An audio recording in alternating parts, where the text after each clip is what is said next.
2. Check, check, 1, 2, 3. Checking 1, 2. 1, 2, 3, 4, 5. Check. Hello, how's that for you, Chris? You need more? Okay. Check, check, check. 1, 2, 3. 1, 2, 3. Check. 1, 2. Right in here. Check, check. Gotcha. So I put new batteries in it. I found the batteries. Check.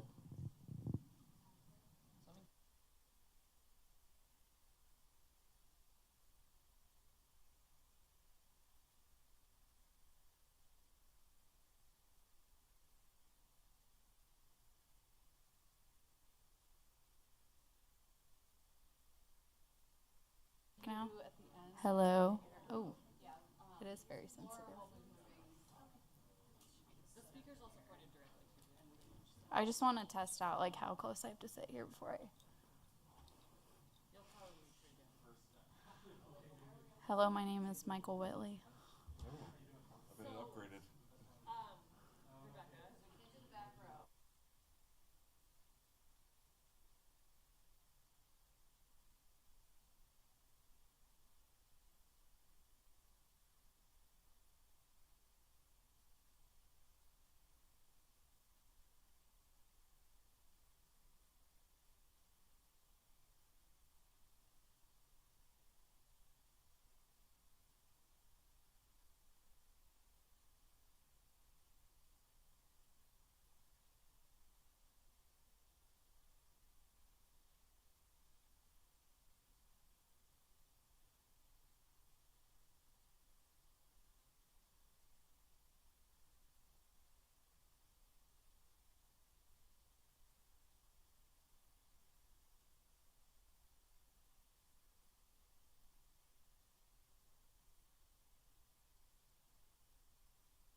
Testing, testing, testing.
Good afternoon, everyone. Thank you for joining us. Today is July 10th, 2023. We are here for a land use hearing in the hearing room in the Administrative Services building Recording in progress. for Larimer County. I call this meeting to order, and we'll start with the Pledge of Allegiance. Please stand and join me for the pledge. Pledge allegiance to the flag of the United States of America and to the republic for which it stands, one nation, under God, indivisible, with liberty and justice for all. Thank you all for joining me for the Pledge of Allegiance, and thank you for being here today. I am Larimer County Commissioner Jody Shack McNally, Chair of the Board of County Commissioners. With me today are my colleagues, Commissioner Kristen Stevens and Commissioner John Gonzalez. Also joining us is our County Attorney, Frank Haug, our Clerk to the Board, Tessa Beatty, and our Community Development Director, Rebecca Everett. I'm going to turn this over to Rebecca, who is just going to kind of run through procedures and how this meeting will be run, and then I'll talk about the consent agenda and kind of roll through that. I know we have members in the audience, but Rebecca, I know you have one other item you want to touch on before I go through the consent agenda. Thank you. I'll turn this over to you now. Yes, good afternoon, Commissioners. My name is Rebecca Everett, Community Development Director. I'm joined by a number of staff from the Community Development Department and other departments today. So up at the table with me are Jenny Axmaker, our Planning Manager, Michael Whitley, Senior Planner, Connor Sheldon with Engineering, and our County Attorney, Frank. We also have planning staff in the audience and others from the Health Department who will be prepared to answer questions or present on other items this afternoon and evening. We respectfully request that all members of the public please silence your electronic devices, and please help yourself to a copy of the agenda and hearing procedure instructions, which are located on the wall just to my right and are also available online if you'd like to find them there. We do have a sign-up sheet that we're using to manage public comment tonight out in the hallway, so if you would like to sign up to comment on an item, please visit with Teresa in the hallway and we'll get you added to the list. Depending on the number of people who want to comment on items, the chair may choose to implement time limits. Note, if you are next to speak on the list, you can make your way quietly up to the front of the room to save time. And please wait to speak until you are recognized by the chair of the board. Please maintain civility, refraining from audience applause, comments, or disruptions, whether in support or in opposition to a project. And please make all comments directly to the Board of County Commissioners from the podium. We do have a portable microphone available if needed. And please state your name at the beginning of your comments and provide the spelling of your name if needed. And please speak directly into the microphone so that anyone watching in the room or virtually on the Zoom platform may hear. For hybrid meetings, this is a hybrid meeting on Zoom as well. So attendees who are participating in the meeting virtually will be muted until they are recognized by the chair. And if an online attendee wishes to speak or request that a consent item be removed and discussed, please use the raise hand function on the Zoom control bar. We have one item that notice was sent for this item to be heard on today's agenda that didn't make it onto the agenda. We had planned to table the item anyway and wanted to just mention it and provide some information for anyone who may be watching or interested in that item about when that item will be heard by the Board of County Commissioners.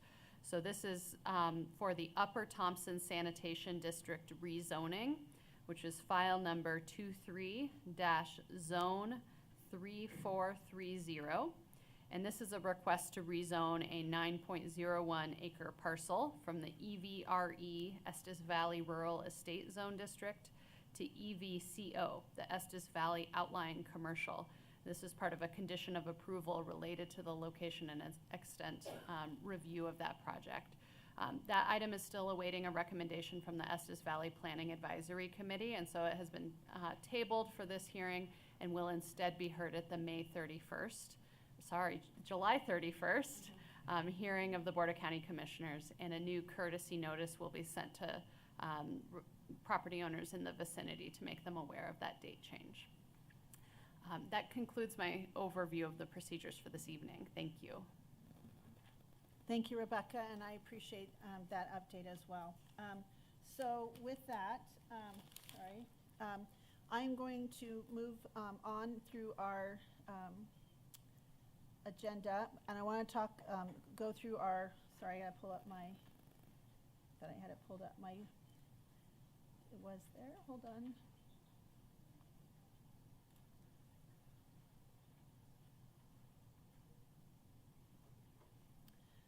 Okay, so moving forward, we have a meeting today that has public hearing consent items and also public discussion items. So right now I'm going to talk about the hearing consent items. And for the public's knowledge, we have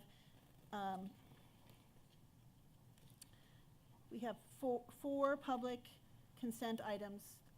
For the public's knowledge, we have 4 consent items on the land use proposals where the applicant and the planning department services team are in agreement with the details of the proposal and recommendations. And furthermore, consent items are presented when there's no known opposition and they are approved collectively without a full hearing. A consent item can be pulled from the agenda by one of the commissioners or a member of the public. And so I'm going to read through these consent items, and then I will ask my colleagues or in the public if they would like any of these items pulled from the consent agenda. First item we have on the consent agenda is the Monty subdivision, file number 2020-LAND F4018. And then we have number 2, the Bradenburg subdivision, lot 7, easement vacation, file number 23-LAND 4325. The third item is the amended plat of lots 20 and 21, block 2 of the West Acres subdivision in Peel, file number 23-LAND 4299.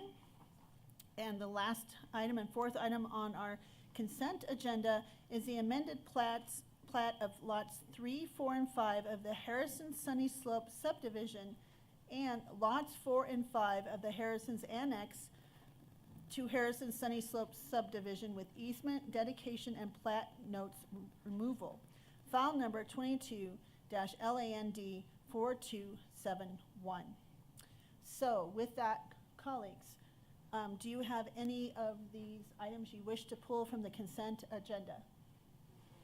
Okay, we do not have any commissioners that wish to pull. So now we'll ask those in the room.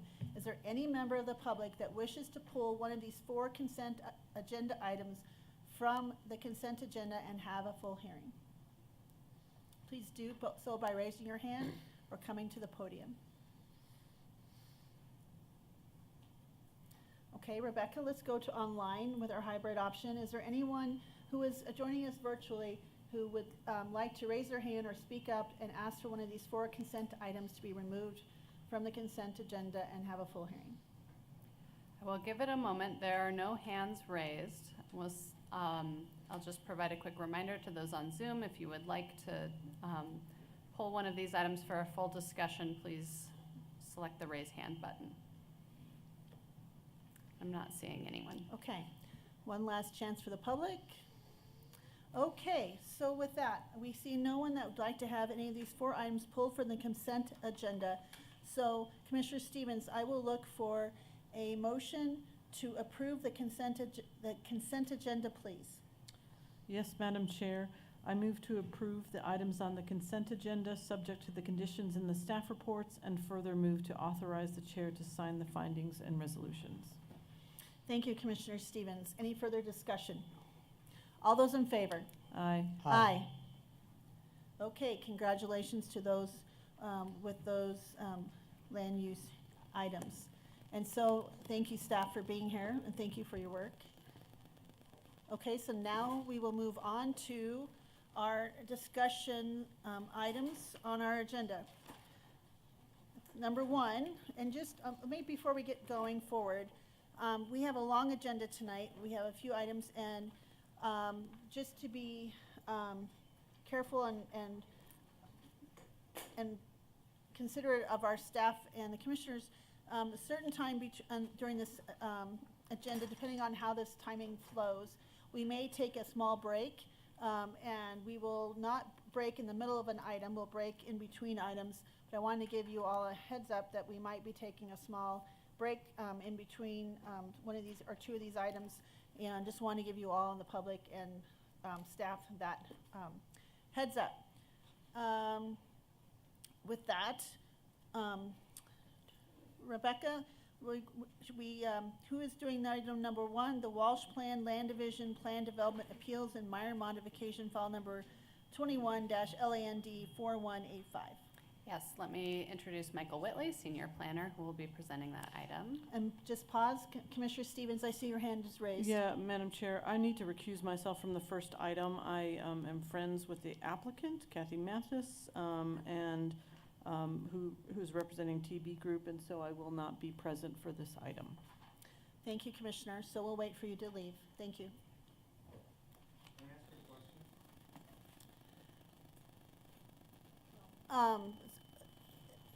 We don't have public comment. If you have a question, you can maybe approach one of the staff. If you have a question, you can approach one of the staff, but we're doing our full land use hearing, and we're going to have Mr. Whitley go ahead and start with his presentation on number 1. Yes, one moment while I set up my presentation, please.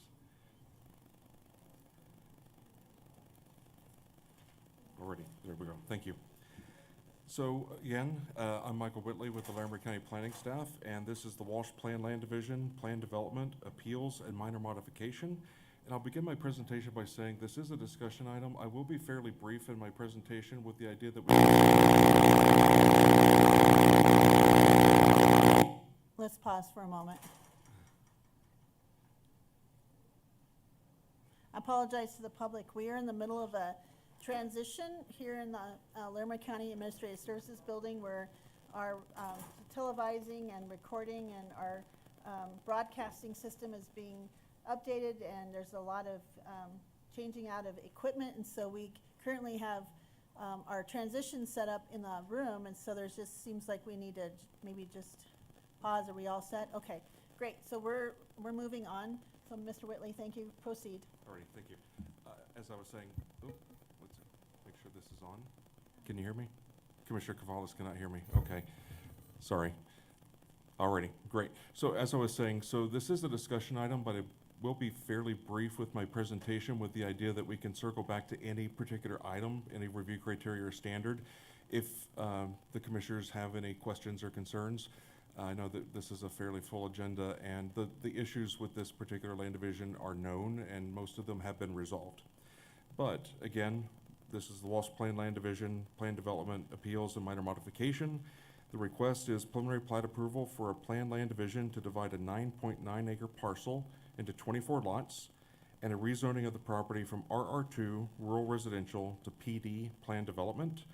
The request includes appeals to sections 454C1 and 533A of the Land Use Code regarding cul-de-sac length, and a minor modification to the waterway setback found in section 294 of the Land Use Code. The property owner is Matt Walsh, and the applicant is Kathy Mathis with TB Group. So the subject property is located at 1118 East 57th Street, Loveland. That is located on the south side of 57th Street, approximately 250 feet east of the intersection of East 57th Street and North St. Louis Avenue. Because this property is in the Loveland Growth Management Area, the property must be divided through the planned land division process, and a rezoning of the property to PD, planned development, is required concurrent with the planned land division. The Crown Point subdivision is located immediately west of the subject property, and the Grandview Estates subdivision is located immediately to the east. There are 2 streets within these subdivisions that stub to the subject property. That is Jana Court on each side.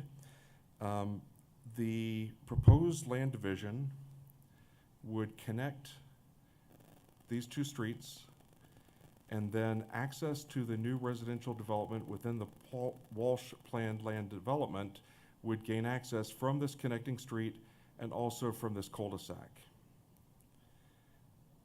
So notice of the sketch plan application was sent to property owners within 500 feet of the property boundary. We've received 16 emails regarding that application. All but one of those emails raised concerns with the request. The most common concerns being the continuation and connection of the existing streets, increased traffic in adjacent neighborhoods, both during construction and as a result of development of the property, and an anticipated increase in cost of maintaining the existing roads that provide access to East 57th Avenue. So those roads, again, being North St. Louis and Jana. A neighborhood meeting was held by way of Zoom on March 2nd of this year. There were approximately 40 people in attendance, and many of the concerns that were expressed during that meeting were the same that were expressed during the sketch plan. Notice of this application, the public hearing application, was sent again to property owners within 500 feet. We did receive 2 emails on the preliminary plat. Both of those expressed concerns regarding traffic. We did have a planning commission hearing, let's see, this is July, last month. There was one neighbor in attendance. I will touch briefly on that particular hearing in just a few minutes. So a copy of the neighborhood meeting report is included as attachment G to your packet, and all the emails received to date are included as attachment F. So the review criteria for the preliminary plat, the rezoning, and the general review criteria can be found on pages 201 to 212 of the staff report. And rather than go into great detail, because there's a lot of detail in the staff report, I just wanted to touch on a handful of application or standards that seem to be of particular concern or kind of discussion as a part of this review. With regard to lot size, as I mentioned, this property is in the Loveland Growth Management Area, and when a property is rezoned to planned development, which is required as a part of a land division, we look to the future land use map within Loveland's comprehensive plan for guidance with regards to appropriate density, uses, lot sizes, etc. So in this case, the Loveland's future land use map identifies this property as appropriate for low-density residential development. That calls for a density of between 2 and 4 units per acre. The proposed density, again, doing basic math, 24 lots on 9.89 acres results in a density of 2.4 units per acre, which is consistent with the Loveland Comprehensive Plan. It's also consistent with the surrounding lot sizes. So the lot sizes in the vicinity are more or less what the lot sizes are proposed. With regard to the streets and connectivity, so as I mentioned, Jana Drive is proposed to continue and connect between the 2 existing subdivisions, and then this new cul-de-sac would be developed to support the majority of the residential development in terms of direct access. Section 454B1 of the Land Use Code addresses connectivity, and it states that all streets shall be aligned to join with planned or existing streets. Going back to this view, the Grandview Estates subdivision was platted in 1978.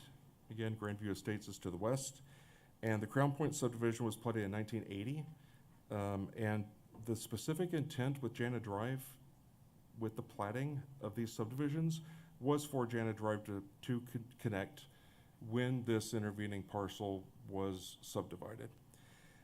So there have been questions as a part, kind of throughout this review as to why a new street cannot be developed to connect directly to East 57th Street. So one of the reasons is that East 57th Street is classified as a minor arterial. The access spacing requirement is no more than, there shouldn't be, access to East 57th Street should be spaced at least a quarter of a mile apart. There's already several access points with public roads that do not comply with that access spacing requirement. And so connecting a new public road to East 57th Street would actually worsen a situation that is already non-conforming with regards to access spacing. So rather than kind of make the situation worse, we are proposing to just provide direct connection by way of the existing streets by connecting the Jana Drive segment to the south.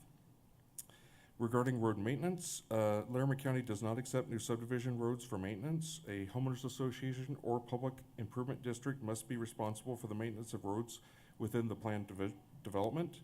Larimer County staff will require that the Walsh Planned Land Division Homeowners Association participate in the existing Crown Point Public Improvement District and work with the Grandview Estates Road Association and contribute towards the maintenance of East St. Louis Street and Jana Drive.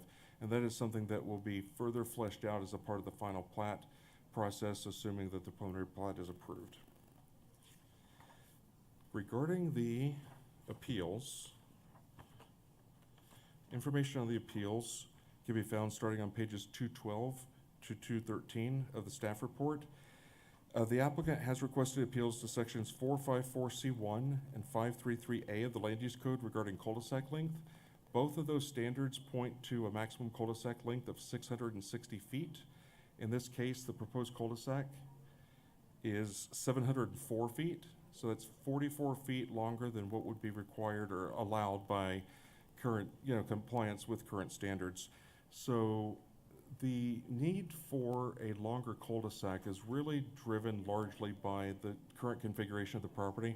This is a relatively long, skinny lot, given the circumstances. So that deviation, the 44 feet, is a 6.7% deviation from the standard, again, driven by existing property configurations. To alleviate the concern of a long dead-end length, there is a proposed 20-foot wide emergency access easement that would connect to East 57th Street. This has been reviewed by the engineering department, the fire district, and kind of all the other applicable review agencies, and we do support the proposed appeals. There's also a minor modification to a waterway setback.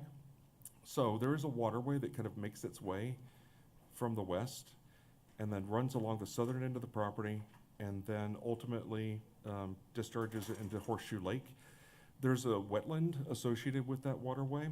So what the code calls for is a 50-foot buffer from the edge of that wetland, and then the code also calls for a 100-foot setback from the center line of the waterway. There is an a minor modification ability to deviate from that 100-foot setback to reduce it to 50 feet. In this case, it would be a reduction of 50 feet from the waterway center line, and they would comply with the 50-foot wetland buffer. In this case, because the wetland is wider than the center line of the waterway, the wetland buffer would actually be more restrictive than the waterway setback at 50 feet. We are proposing, or we have determined that this would comply with the applicable review criteria. And we also note that this waterway, again, runs through these properties, and it does not appear that historically that 100-foot setback or even a 50-foot setback has been observed from this waterway. So we have determined that this would be an adequate buffer given the circumstances, and we don't have any concerns with approval of that minor modification request. The Development Services Team findings can be found on page 98 of the staff report. The Development Services Team finds that the Walsh Planned Land Division, Plan Development, Appeals, and Minor Modification, file number 21 Land 4185, complies with the preliminary plat review criteria found in section 655D. It complies with the rezoning review criteria found in section 661D. Also complies with the general review criteria found in 638D of the Land Use Code. And the appeals comply with the criteria found in section 672B5, and the minor modification complies with the review criteria found in section 671D of the Land Use Code. So I mentioned that there was a recent Planning Commission hearing. This item was on the discussion agenda for the Planning Commission's June 21st public hearing. So at that hearing, there was one neighbor who came to speak to the item. That neighbor's concerns were drainage, particularly on the west side of the property. And then also there was quite a bit of discussion about construction traffic. So that same neighbor is also here. I did talk to him briefly before the hearing. I do believe his concerns have been adequately addressed.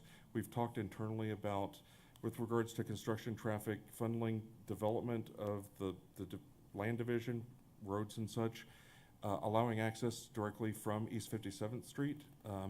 So I do believe that the person who appeared at that hearing, their concerns have been somewhat alleviated. The Planning Commission did ultimately vote 7-0, to recommend approval of the Plan Land Division rezoning appeals and minor modification. So the Planning Commission and Development Services Team recommendation can be found on page 195. The Larimer County Planning Commission and Development Services Team recommend approval of the Walsh Plan Land Division, Plan Development, Appeals, and Minor Modification, file 21 Land 4185, subject to the 7 conditions found on pages 195 and 196. And with that, I'd be happy to answer any questions. Thank you, Michael. Before I see if my colleague has some questions, because I have some too, I'm just trying to make sure that we're on the same, you said 195 for the recommendations. I'm just trying to make sure I follow in the packet. So you're saying that services recommendation was on 195, was the 195 and 196, yes. okay, I just want to make sure those, I'm just making sure I'm on the right page. Okay, because we have also this one that you've shared with us too, so, okay. Commissioner Kafalis, did you have questions, sir? Yes, I do. Thank you, Madam Chair. Thank you all for being here. Good afternoon. Michael, thanks for your presentation. I have a couple of questions.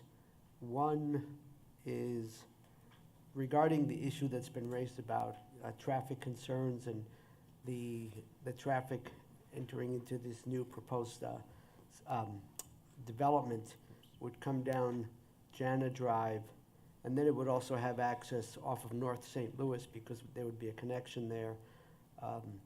It appears that one way we're going to address, or the proposal for addressing the concern about traffic and also the impact on the road maintenance is to require the Walsh Plan Land Development Homeowners Association to participate in the Public Improvement District.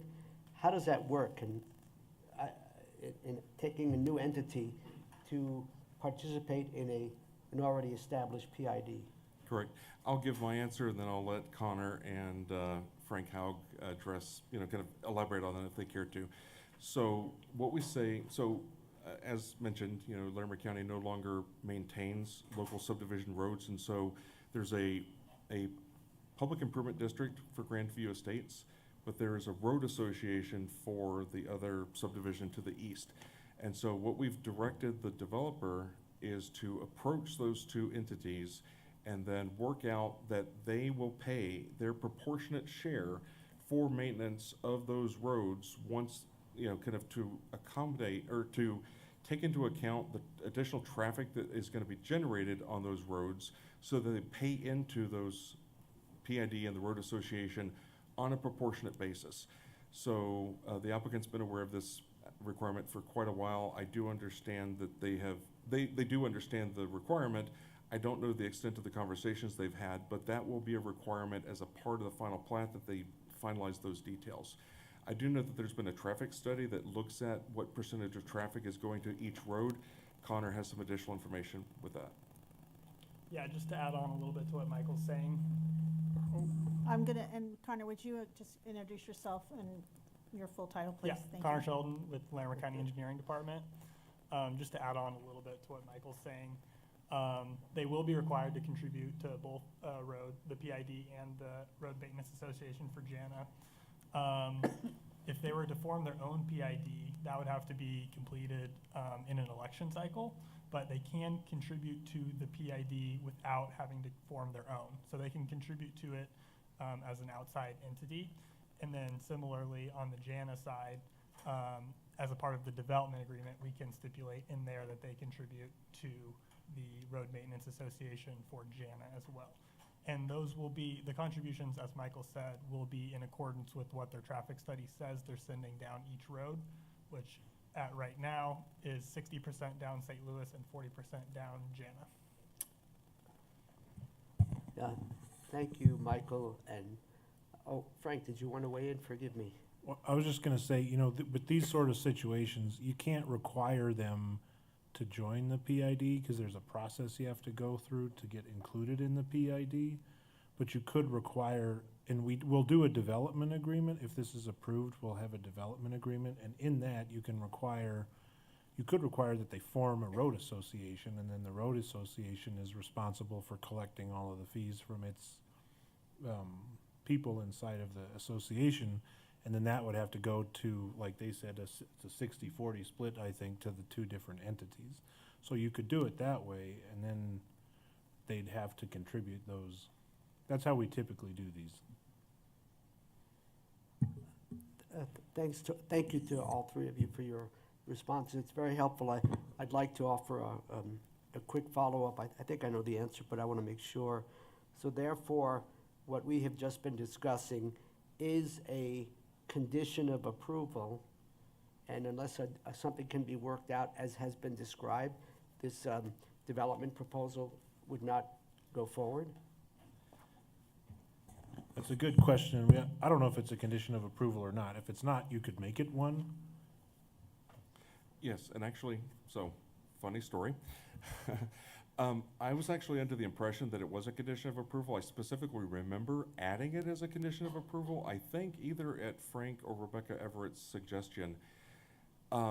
It did not make it as a condition of approval into the packet. Now, there is a general condition of approval that says that the applicant shall be subject to all verbal and written representations and commitments of record for this application.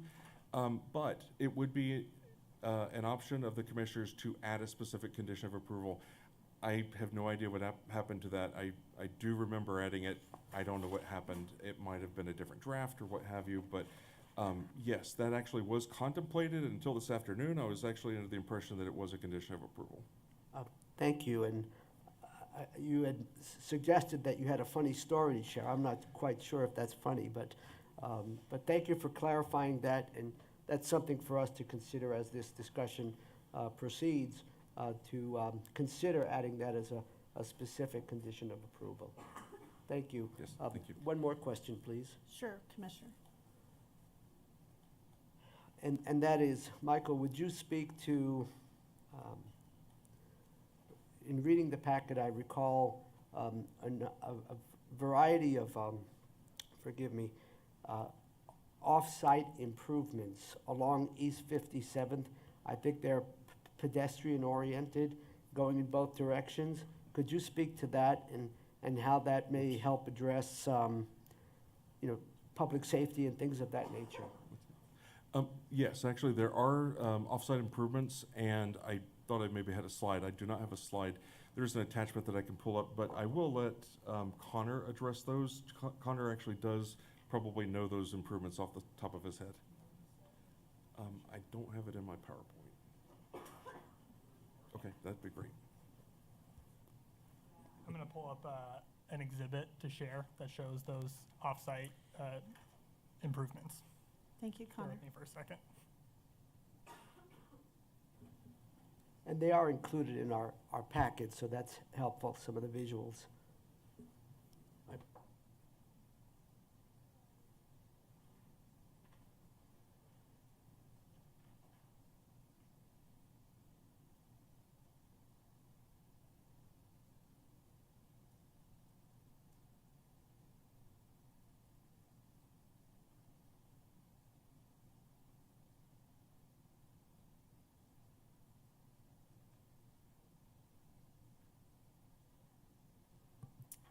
Okay, so here's the offsite improvement exhibit.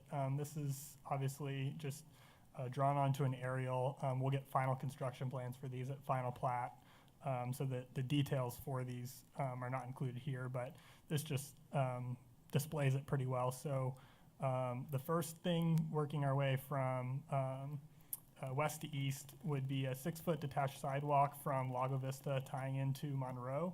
So our capital improvements team has a, off the aerial here, we have a project in the works for a 6-foot detached sidewalk from 287 to Lago Vista. And so this developer would essentially be completing that for us, finishing the sidewalk in front of this Lago Vista mobile home park. The next thing would be a 3-foot hot mix asphalt widening on the south side of 57th Street. We're constrained in a lot of ways by the right-of-way out here. We don't have a lot of right-of-way. So we didn't have enough to put in some sort of like a formalized bike lane or anything like that, but just widening that shoulder enhances the pedestrian capability of using that road, for bikes to use that road as well. And then the big one is on their front of the frontage of their development. The frontage is actually not this entire purple piece, it's just this piece here. But they are gonna continue that 6-foot detached sidewalk all the way to Jana and all the way to St. Louis, which allows for better pedestrian connectivity to the bus stops in the area. Thank you, Connor. And are these expectations, are these conditions of approval, these off-site improvements? Whoops, excuse me. Sorry, actually, there's not a specific condition of approval that specifically addresses that. It goes back to that first condition of approval, that it's subject to all representations and commitments as a part of the application.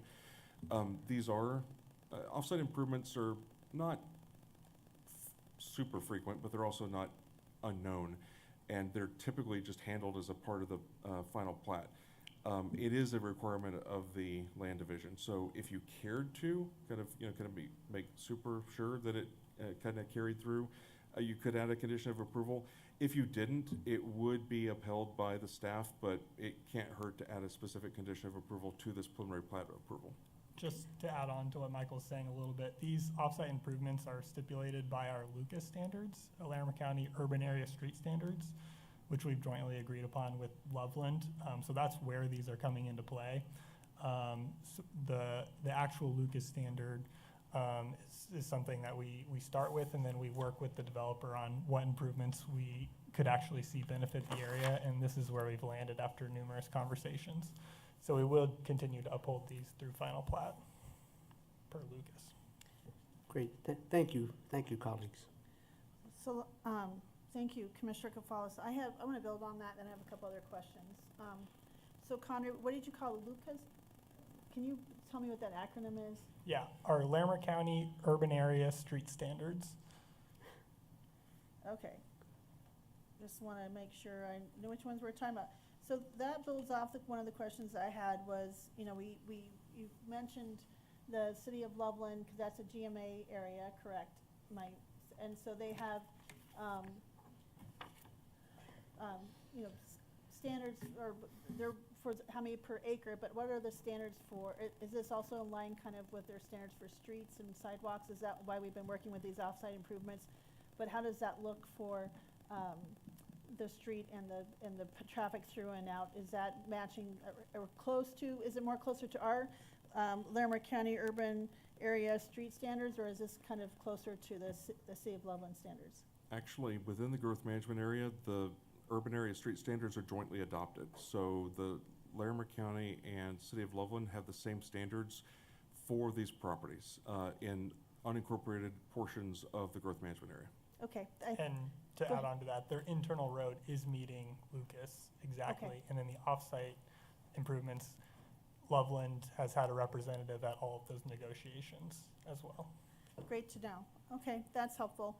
I want to go back to the wetlands piece, if I might. Certainly.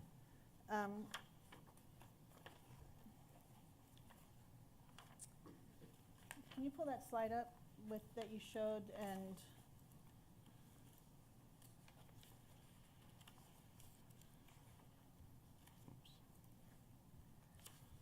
it shows the drainage? Yeah, that one, I think. Or was it the other one? This is the slide that shows the waterway as it works its way from the west, south of the property, and then to Horseshoe Lake. Okay, that's great. Okay, there it is. What is the current wetland or the waterway? What does it look like until it gets into the St. Louis Avenue area? When it comes down that side, because it looks like it has some man-made corners in it and things, so. Yeah, so it does look like it has been heavily channelized by human activity. So it has been, it looks like it's semi-natural, but then it's been diverted. For example, it forms the boundary between these properties to the north and south, but then it takes a hard turn to the south. And so I imagine over the years, It has been channelized and redirected. It is an intermittent stream, so it does not flow year-round. We did visit the property. I've been out to this property a handful of times. There's never been much water in it, but there are cattails and other indications of wetlands. We do have a 50-foot buffer from this type of wetland, and it does comply with that 50-foot buffer standard. It is not a jurisdictional wetland, so the Corps of Engineers, the U.S. Corps of Engineers, does not regulate this particular type of wetland because it's not a navigable water. So we do not, it does comply with the wetland buffer. What's being modified is the waterway setback. There's a 100-foot setback from the center line of any waterway that shows up on a USGS quadrangle map. This does, United States Geological Survey. And as actually the applicant pointed out as a part of the Planning Commission hearing, that 100-foot setback is very broad brush.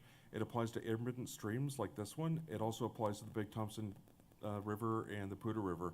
So this intermittent stream has the same setback as the Big Thompson or the Poudre. It does seem to be a reasonable modification from staff's perspective. So, well, it's still a setback that's, to me, still a setback.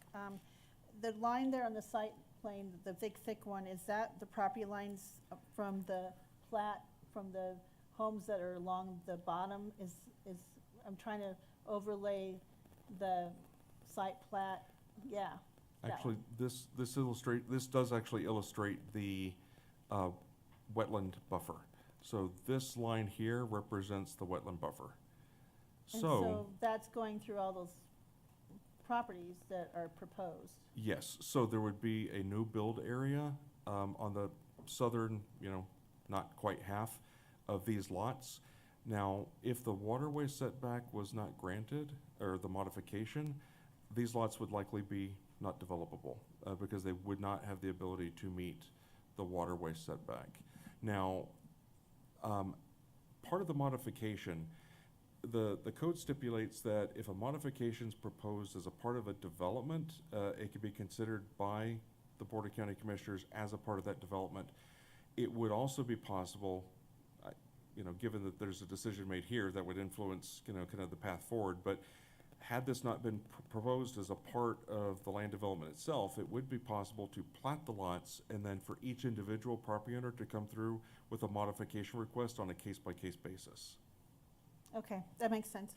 And I guess to me, when you said, well, other things have been approved without following, that doesn't, I know that you can say, well, this wasn't done before, but I still feel like that doesn't mean we shouldn't be following it. If that's the code, it should be followed, and especially when it comes to wetlands and protecting wetlands. And I'm just curious, was there any surveys with bird surveys and things like that? Because it is close to a large body of water there. So I didn't know, was there any mating grounds there, or any grassland birds or other birds that were having that as a major part of their habitat? This area is not identified. The term in the code is an area of ecological significance. It is not identified as an area of ecological significance. There are some protected, kind of buffers like for raptor nests and eagle nests and that sort of thing. There are no known raptor, eagle nests, protected species, kind of species in this area that would require an additional buffer. A point of clarification, and your point is taken. The wetland buffer would be complied with. It is the waterway buffer that is being proposed to be modified. So if you just looked at the kind of the standards separately, there's the wetland protection and the wetland buffer, and then there's the waterway setback, which has a different function. So the wetland buffer is intended to protect the wetland. That is being complied with. One of the requirements with regards to the 100-foot waterway setback is protection of personal property. So, and also water quality. The concern, or kind of the idea behind the waterway setback, is to not have improvements too close to the center line of a waterway in case there is a flood or what have you that would cause damage. Now, again, this is an intermittent stream, and so from a staff's perspective, we do not have a concern. Of course, it is the Board of County Commissioners, kind of discretion with regards to this particular modification. Thank you. So is it reasonable, or has this been done before, and then maybe it's already part of the development, that if this is approved, that when they're doing construction, what kind of protections do they have to put in place? Because, construction has runoff and erosion and, debris. What kind of, do they have to do extra on those that is south, right? I'm Correct. kind of familiar with this neighborhood, so protections for that little intermittent stream or wetland during construction or any development.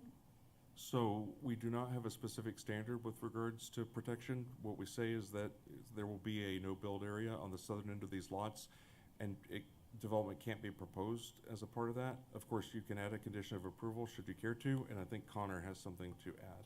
Yeah. Thank you, Connor. Just to add to what Michael's saying, as a part of our construction process, we'll have erosion control plans that they'll have to submit that will need to be adhered to. This is also a part of our MS4 permit area, so they'll have to get a state stormwater permit for construction as well. They'll have to complete a swamp plan, stormwater management plan that has to be approved by the state and will be reviewed by us as well. So we'll be checking in on their erosion control measures on regularly scheduled intervals while they're doing the construction. So that would provide the extra layer of mitigation and awareness and kind of oversight just to make sure there's protection for that going forward. Okay, that's helpful. Appreciate that, Connor. Then back to the 44 feet longer and the over 700 feet for the cul-de-sac. Is that something, I guess I should ask you, Connor. Explain to me the standard. Just kind of think about this. The standard's there because, and this extension would be, what's the pros and cons of adding that extension? And why is the standard, I'm just curious, because it's a long cul-de-sac, so I know there's probably other ones in existence, but there's a reason that we had the standard there, so I'm just curious about that. Yeah, so the standard is mainly in place for emergency services access, dead-end linked. We want to be able to get emergency services there quickly. So they're the main entity that code was in place for. So adding that 20-foot emergency access at the end of the cul-de-sac so that if needed, they could come directly off 57th right to any lot where they would need to respond to, I think was really important for them. And they have reviewed this as well, and we're in support of that emergency access easement.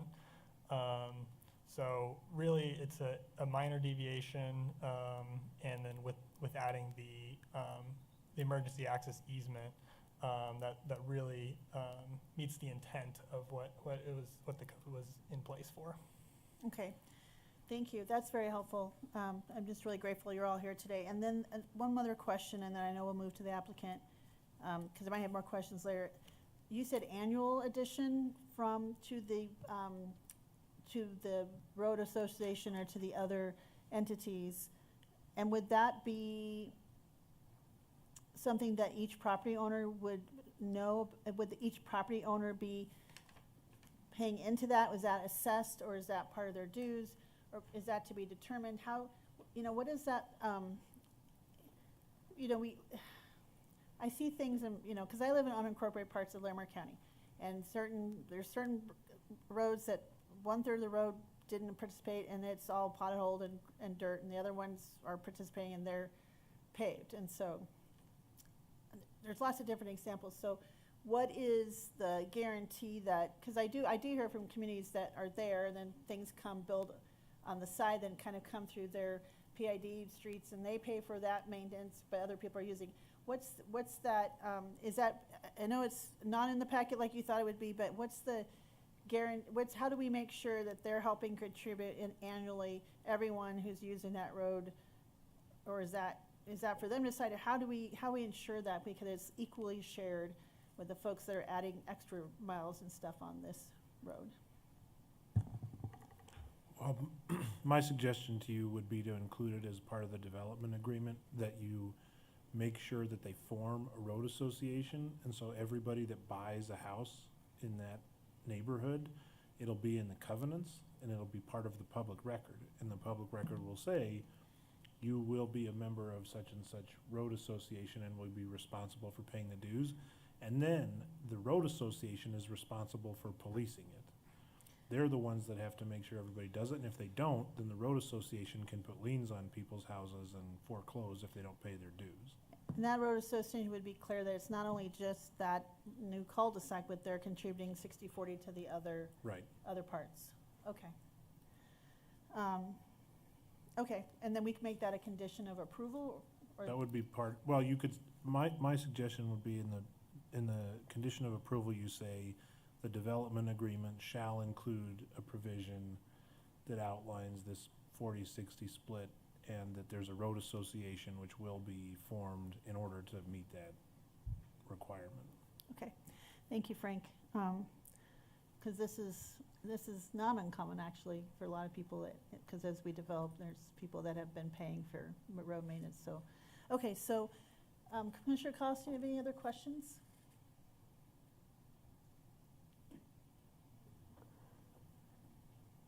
I noticed that there were photographs of a privacy fence that encircles the open area at this time. How will that change, or will that be changed regarding the proposed planned line division? Yes, the fence that's existing, and actually there's a fence on the southern end of the property, and there are also individual fences on to the east and west. Every fence that is currently on the property is somebody else's fence. So it's from the adjacent property owners that have put up those fences, and those fences are all legal. So that came up during the planning commission hearing also. Thank you, Michael. You're welcome. I'm good.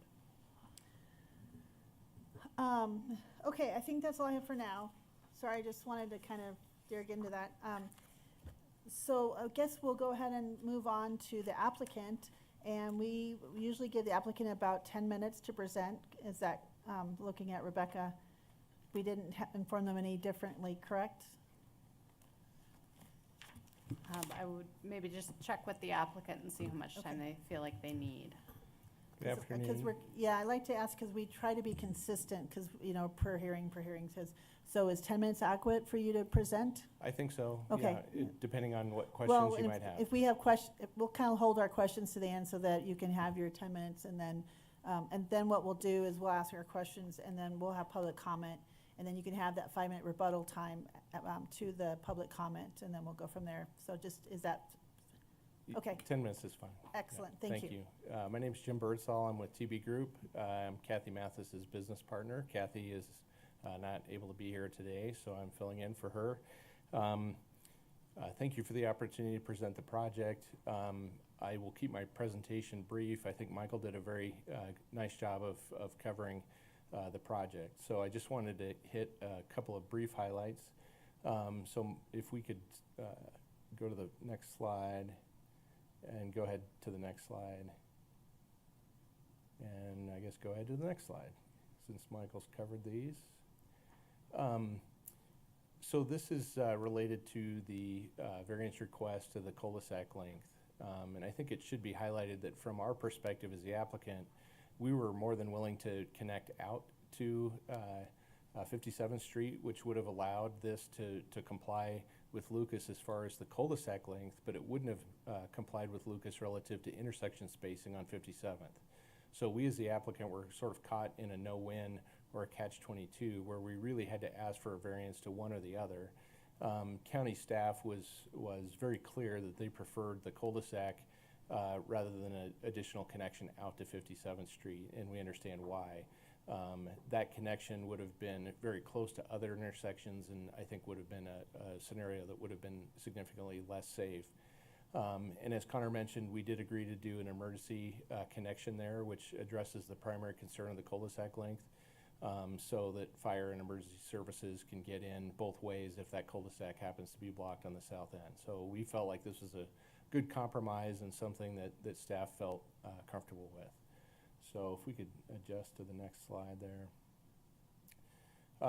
So obviously concerns have been brought up about the wetland setback and the waterway setback. What's highlighted here in yellow is the wetlands setback, which we're planning on complying with. The waterway setback, and I understand the comment about that it is a standard, it's a required setback, but there is a relief in the code, and I think the relief is in the code for this specific reason. It, in the code, is a one-size-fits-all setback, which, in my humble opinion, is why that relief valve is there. When you have a one-size-fits-all standard that applies to environmental issues like waterways, rivers, reservoirs, lakes, et cetera, it can maybe not fit in certain circumstances. And as Michael mentioned, this is a drainage swale. It's intermittent, so it only flows water when it rains. It's a non-jurisdictional wetland, so it's not a waters of the U.S. It's not identified in the county's environmental critical areas. And if you were to see it, I think you'd understand why we're comfortable proposing this. And in addition, at the county's request, we hired a biologist from Cedar Creek and Associates to do an ecological characterization study to determine if there were, critical habitats there, nesting birds, nesting mammals, et cetera, and there are not. As was brought up by Commissioner Kafalis, there's a significant privacy fence that separates this property from the waterway. And if we can go to the next slide, I think we have some pictures of it. Yeah, so it's an 8-foot privacy fence that extends basically along that entire southern property line, which is not on our property. It's not something that we can remove, and really creates a substantial buffer between this property and that waterway. So migrating animals or birds, et cetera, I believe would stay on the waterway side of the fence and not be impacted by the 4 homes that are proposed. And I think it should be mentioned again, if part of the analysis of the value of having a waterway setback is migration of wildlife, the homes on either side are significantly closer even than what we're proposing. So I think the value of that corridor is somewhat diminished. So with that, I just had one last comment, and then obviously available to answer questions. There was a gentleman, and I think he's here today, Mr. Franklin, who brought up concerns about traffic, specifically construction traffic, and seeing if we would be able to utilize that emergency access connection to 57th for construction traffic during the construction of the neighborhood, but in addition, construction of the homes as well. And so that was brought up at Planning Commission. We're certainly okay with that. It's something that we're going to have to work with engineering staff to make sure that we make that access safe if it's going to be used for equipment and trucks and construction people. But that is something that we're okay with if we can work that out through the final engineering. And then I guess one additional thing, the concerns that have been brought up about the road association, condition of approval relative to that, et cetera, we're certainly open to that. That's been the intent all along. We've been working diligently with staff, multiple field visits, multiple backs and forths with plans and proposals to come up with both that idea and the off-site improvements. So just so that you know, we as the applicant are okay with both of those being added as conditions of approval. That's been part of the plan from the beginning. So with that, I'll wrap up unless you have questions for me. Thank you so much. I appreciate the extra slides and kind of addressing that fence in a way that actually helped kind of made it more clear to me. And I want to just thank you for the extra step of hiring the biologist and doing that. That's a nice step to have in place. Thank you. You bet. Commissioner Foss, do you have any questions?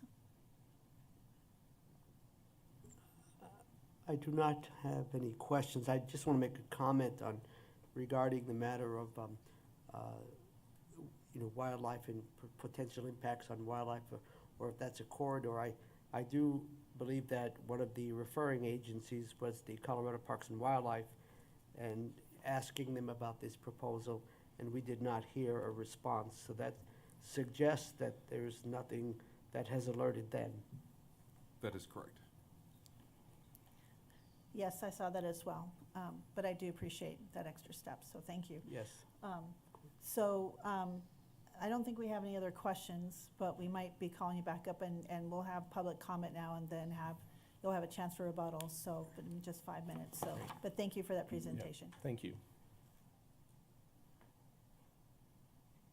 Okay, so now we will open up for public comment.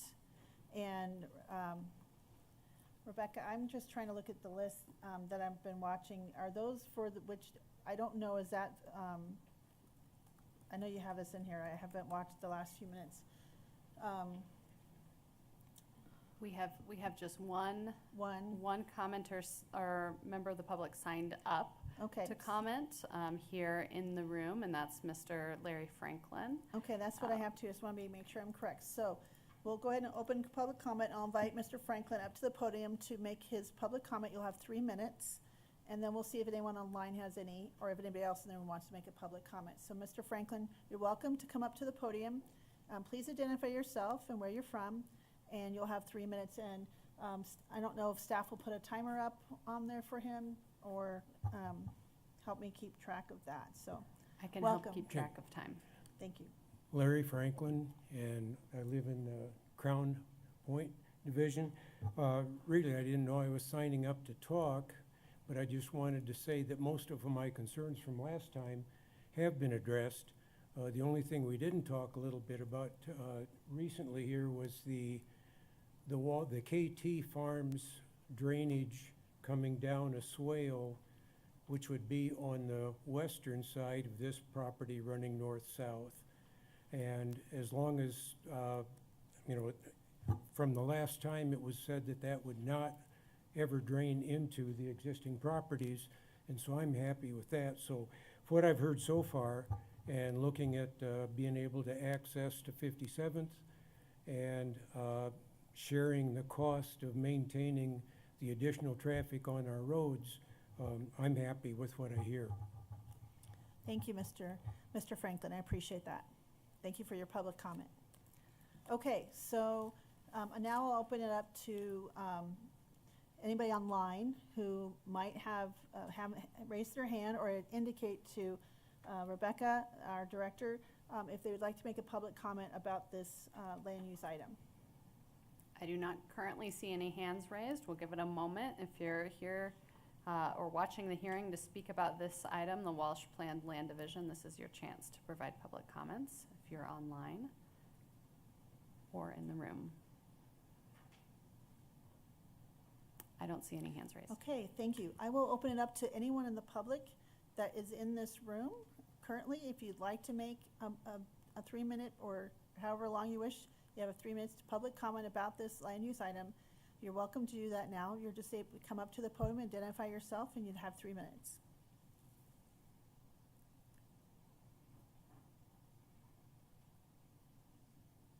Okay, I will now close public comment for this item. And now I invite the applicant, if you'd like to come up and address that. I think there was just one more concern that I heard. I didn't know if you wanted to address the north-south drainage, so. Sure. And Mr. Franklin brought that up at Planning Commission, and we did talk about it at length, so I apologize for not mentioning it earlier. So there is a planned subdivision that would be to the northwest of this. Yeah, Connor or Michael is pointing it out. So yes, that property there, so it's just a little west and then across 57th Street. It's known in the county as the KT Farms subdivision. That property historically drains to the east along 57th and then down the common property line between the subdivision to the west of this proposed subdivision and this proposed subdivision, so along that common property line. It's my understanding that that drainage doesn't work very well and has created some impacts on those neighbors to the west. So part of this development, we agreed to connect to a storm pipe that KT Farms would install that would go under 57th Street at the northwest corner of this proposed subdivision and carry that in a new swale down to the south end into our stormwater quality and stormwater detention facility and then into the reservoir. So based on what the engineer's analysis says, that should clean up a lot of that historic drainage that's created a mess in the neighborhood to the west. So I think that's going to be sort of a regional neighborhood improvement that can help those folks west of us. Thank you for that. And is that an agreement that you're making? So I'm wondering, my question, well, go ahead and continue with your rebuttal, and then I'll have a question. So. Well, I might just add, as a clarifying comment, that might end up being one of the conditions of approval, just to make sure that it's clear. It's again, similar to the road improvements and the off-site improvements that we've talked about. It's known, it's part of our plan, it's shown on our engineering drawings, so if that were a condition of approval, that would be no concern of ours, and may help just clarify things for staff as we move forward. I think it should be mentioned that KT Farms is in for final engineering, and my understanding is resubmitting their plans in the next day or so. I think it'll be fresh in staff's minds as we work on our final engineering as well. But having that as a condition of approval is good. So one last comment. As Michael mentioned, we had a robust neighborhood meeting. I think there were 40 or so people in attendance. A lot of concern, as you would expect, an infill neighborhood like this next to existing neighborhoods that have been there for 40 plus years. You would expect that there would be a lot of concerns. I think the applicant's approach has been a good one, where he proposed density that is very consistent with the density around it. He's addressing this drainage issue, willing to work with folks on access and traffic and contributing to the road improvements on the adjacent neighborhood. So I think it's sort of a testament to the approach of the applicant that, you know, we've been able to alleviate most of those concerns. And I think, again, for a county that's growing and needed housing, et cetera, I think this is a really good project and a good location for folks that will be moving here. So we're proud of it and glad to be moving forward. So Thank you. yeah. So I guess we'll have you, if you're done with your rebuttal, we'll have you sit, and then I might, but don't go too far. I have a question, but it might go to Frank first. So Commissioner Gonzalez, do you have a question first? Otherwise, I have a question. Okay. So Frank, I don't know, maybe you know, I'm going to ask if that other drainage, the north-south, and they're willing to put that in as part of the development agreement, but they have another agreement. I don't know if it's in writing or verbal agreement with the other subdivision. That portion of it can't be in this development agreement, just the portion that they talk about putting it into their drainage pipe and into a different swale. And I don't know if that's spelled out, but is that something that we should, I mean, because that makes it a little complicated if it has I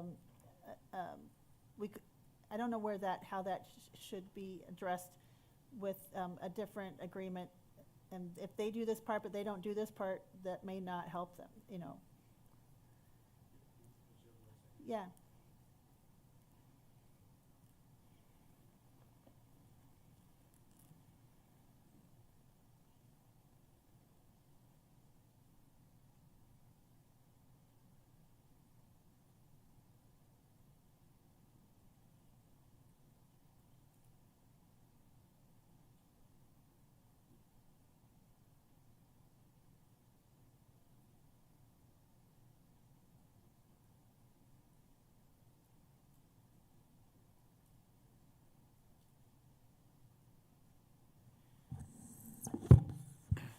I think if I'm understanding what you're asking, so this property, we're talking about the drainage for this particular property. There are apparently other things happening on the other side of the road, but that's all contingent and hasn't happened yet. We can require of these folks, and they're willing to do it, it sounds like, to build it out the way that they've proposed to build it out, and that doesn't require, we can't require the other people to do anything through this process. If there's some agreement between them and the other people, that's between them.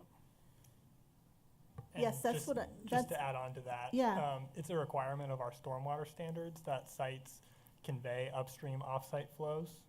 So that's exactly what they're doing with this. It's actually going to be in an outlot of their swale. They're conveying upstream offsite flows to meet our stormwater standards. And we'll be double checking that at final plat and their construction drawings to make sure that they're still meeting that standard as they are now. so that may not need a conditional approval, or, I mean, because it sounds like this is an extra step by the applicant to really address kind of a long-standing issue that the residents have been dealing with.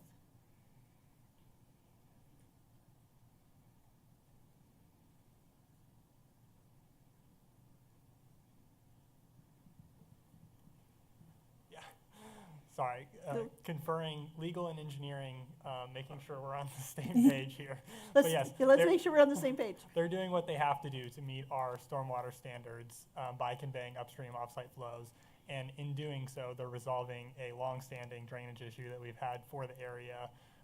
As mentioned, KT Farms has been unable to develop because there's no easements in place on this property. They're making an outlot with a swale that will convey those upstream offsite flows to meet our standards, fix the longstanding issue, and KT Farms will be able to move forward with their development if they so choose. Okay, so really this is something they'll be required to do, and we don't really need to make it a condition. And I figure we can't make a condition making the other people do it. I just knew that, but I just wanted to know if we put something in place. But it sounds like this is kind of a nice toggle or Tesla thing. If this moves, then this can move, and that kind of thing. So that sounds like it's a win-win for the applicants and the new, soon-to-be, if approved residents, but the long-standing ones that have had to deal with the drainage issues. So, okay, all right. I don't think I have any other questions then. No. So, I think that's all I have. You guys have done a really good job presenting all the details, so thank you. Commissioner Kofalis, are you ready, sir, unless you have other questions, to start deliberation?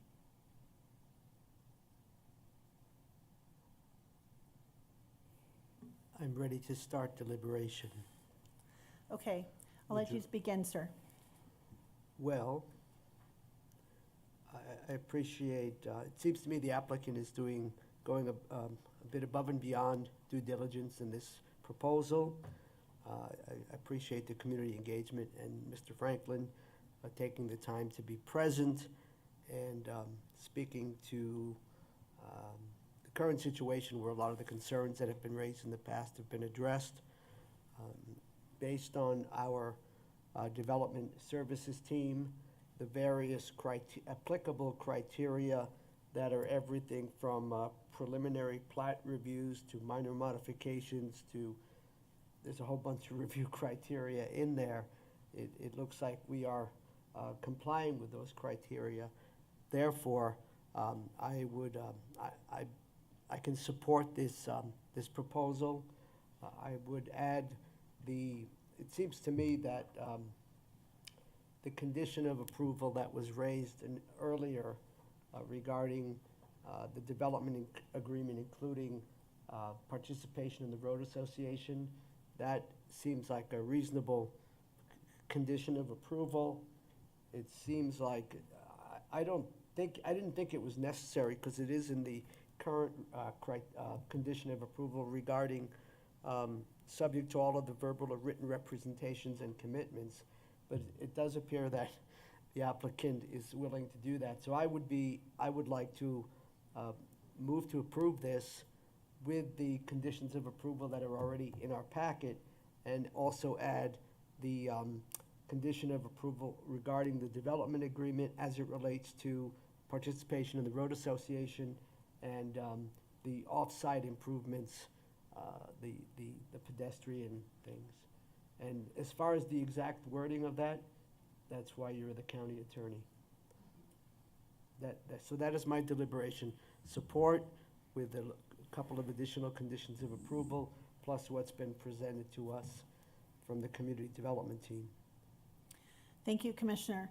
I'm going to be a little repetitive, but I do agree with some of the items that you have mentioned. I do, I want to thank the applicant for, and the owners who are doing this development for, really going above and beyond and reaching out to the neighbors and the surrounding neighborhoods and listening to their concerns and kind of, I do feel you've done some extra steps, and I really appreciate that, and especially trying to address kind of the extra traffic and the construction traffic and working with engineering and our community development to maybe allow that construction traffic to kind of alleviate some of that pressure.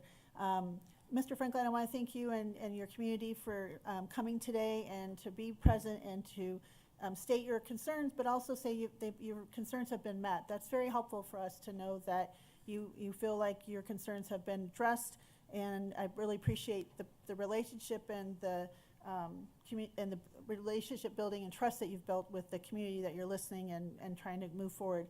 I am very pleased to hear that you're willing to accept those 2 other conditions of approval. I agree with you, Commissioner Cafalas. I was going to suggest those as well. But I think we're looking probably, correct me if I'm wrong, Commissioner, but we're looking for them to have to set up a road association in that neighborhood that will collect those fees, make those covenants, and that they will annually contribute to the other associations or our entities, the 60-40 split that was determined by engineering, and then to also, even though it sounds like it's there, but to kind of put the condition of approval for the enhanced off-site approvals following the Larimer County urban area street standards. So I think those are 2 conditions of approval that I would like to see. Just it's better to be cautious. And then I see that the applicant has their hand raised. Is that, I don't know if we can do that during deliberations though, Frank. Commissioner Cafalas.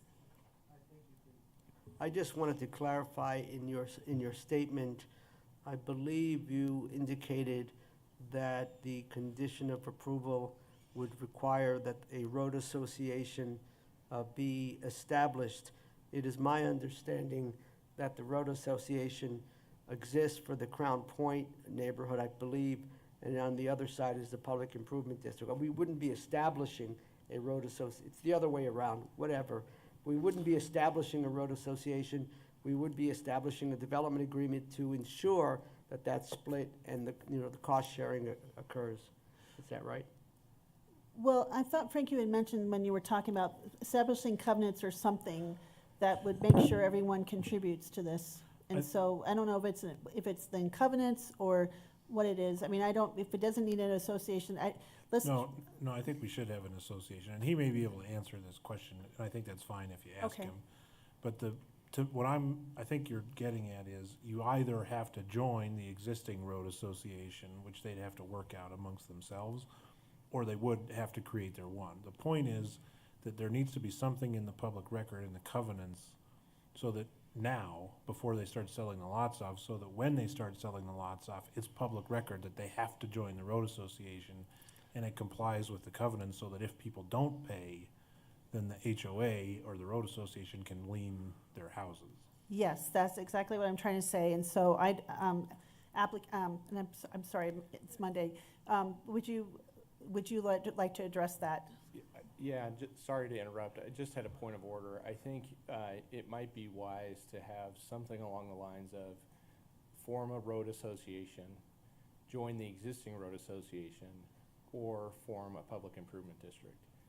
Just so that there's some variables, because I think the applicant is actively sort of working through the pros and cons of a road association or a public improvement district. And so I think if we had sort of an either or to be coordinated with county staff in the development agreement, then I think that might be wise to have that. Yeah.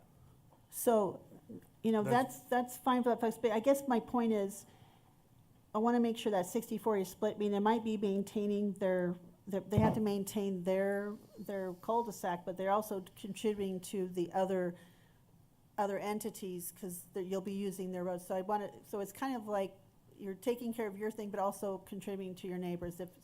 I don't know how we do that, Frank.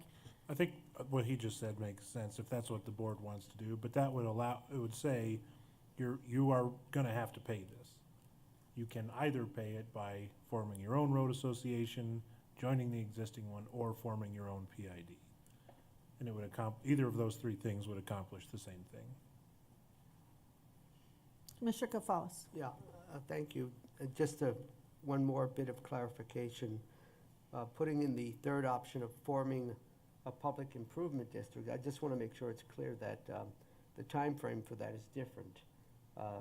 It would have to, if the voters, if the people living in that area approved it, it wouldn't be for another, till the election that would occur in November of 2024, I believe. So I just want to make sure that that's clear.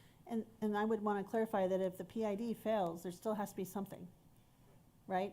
You know what I'm saying? So the flexibility is, it's there, but if the PID fails, it has to go back to a default or something. You know what I'm saying? It's not like if it fails and there's nothing, it has to be.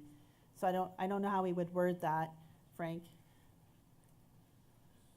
Sorry, I was listening to what he was saying. I'm sorry. But what Connor said, which makes sense, is right now there's only one property owner, so they could form it pretty quickly because they only have to get one person's permission. But they would still have to go through the election, so, because it would be a debt. And I didn't actually, I'm sorry, I didn't hear your question. My concern is, I want to make sure that, you know, if we have seen PIDs fail by one vote or a tie vote, and if the PID, there's an election by those property owners, and they say they don't want to form that, but then there still has to be something that defaults back, that there has to still be some kind of covenant that they're still contributing somehow, just because the PID failed. Yep, I think we could write that in so that it would exist. Yeah, because now that we've had several of these under the belt, I know, I think you're right, though. My concern is when they buy these lots, they have to know that and then for the neighbors to know that they're going to contribute to the roads in and out and in their current road, since they're going to be, that's their main ingress and egress. Well, and maybe what you could do is just say you will form a road association, and then later, if you get one approved, a PID approved, you could dissolve the road association. And that way you'd have something baseline, and then if later they got something in place, they could dissolve the road association and let the PID deal with it. With the same conditions of sharing it with the adjoining. Right. Okay. So do we need to state that very clearly with these conditions, or? Well, I think, it's sort of like a friendly amendment to the motion that Commissioner Kafalas made, so I think just as long as he's okay with it, you could accept it as a friendly amendment. So Commissioner Kafalas, would you accept my friendly amendment? If I understand it, the expectation would be to form or join a road association sooner than later, and if that for some reason was not successful, then a willingness to go through the PID process. Is that what I'm understanding? Because that's the year, I would assume these folks want to start their building sooner than a year and a half from now. Yeah, and I think the motion would be add a condition of approval that you will form a road association or join the existing one, and if down the road you are able to get a PID approved, once that PID is approved, you could seek to dissolve the road association. That's my understanding. And then, well, how about the other 40% which one gets the 60-40, to make sure they're contributing to the other? Both of those would be part of either way, that would be included. You would write into the road association the contribution to both the existing PID and the existing road association. So I just want to make sure that's clear in the condition. So I'm going. So, okay. Are you welcoming or accepting of my friendly amendment, sir, as stated that our county attorney just stated? Yes. Yes. Okay. So I'm going to just make my motion, a friendly amendment with what you just stated, Frank, to make sure that I don't want to confuse the language, to Commissioner Kafalas' motion of two extra conditions. The one regarding the condition of approval for the 60 contributions to the other road association and PID, but you just stated as a friendly amendment to that road condition in that motion. Maybe just so I make sure we're all on the same page. So my understanding is the motion that's been made is to approve it with two additional conditions, one being you either join the road association or form a new one, and that includes the 40-60 split to the other and the maintenance of your own road. And you could form a PID later and then dissolve the road association. So that's one additional condition. The second additional condition is that you build out the sidewalks and the additional, Enhanced Enhanced. off-site improvements following the Larimer County Urban Area Street Standards. correct. Is that okay for you, sir, with your motion? Okay. Any further discussion with that motion? And those two conditions of, added conditions of approval? Would you like me to make the motion? Yes. So I move the Board of County Commissioners approve the Walsh Planned Land Division Plan Development Appeals and minor modification, file number 21-Land 4185, subject to the conditions found in the staff report, in addition to the two additional conditions of approval related to forming a road association or joining a road association. And if that is not successful, considering a public improvement district with the, as part of the development agreement with the 60-40 split cost sharing. And the second condition of approval has to do with the off-site improvements, the pedestrian walkways and so forth. Is that good enough? He said non-successful, but I feel like we should say it, they have to establish it, and then they can have in the future, if they wish to dissolve it with a PID, they can do that. Yeah, I think since there's only one person now, there's no reason it wouldn't be successful. Okay, Yeah. okay. As such, yes. So there's a motion on the table, sir. Any further discussion? Okay, all those in favor? Aye. 2-0. 2-0. Any other further? So with that, this item has moving forward, and we will move on to the second item. Thank you all. Thank you very much. Thank you. And thank you to the members of the public for coming today. Okay, so now we're moving on to our second agenda item, and we'll wait for Commissioner Stevens. Does someone want to, I think Commissioner Stevens can come back in. Yeah, 'Cause- Jenny went to get her. All right, thank you. So we can have Commissioner Stevens join us, since she recused herself from the first item. And this is item number 2, Spears Short-Term Rental Administrative Special Review, file number 23-ZONE 3419.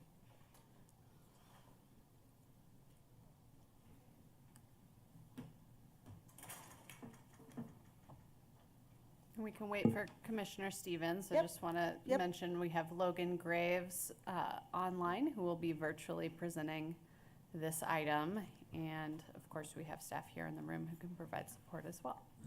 Okay, thank you. So,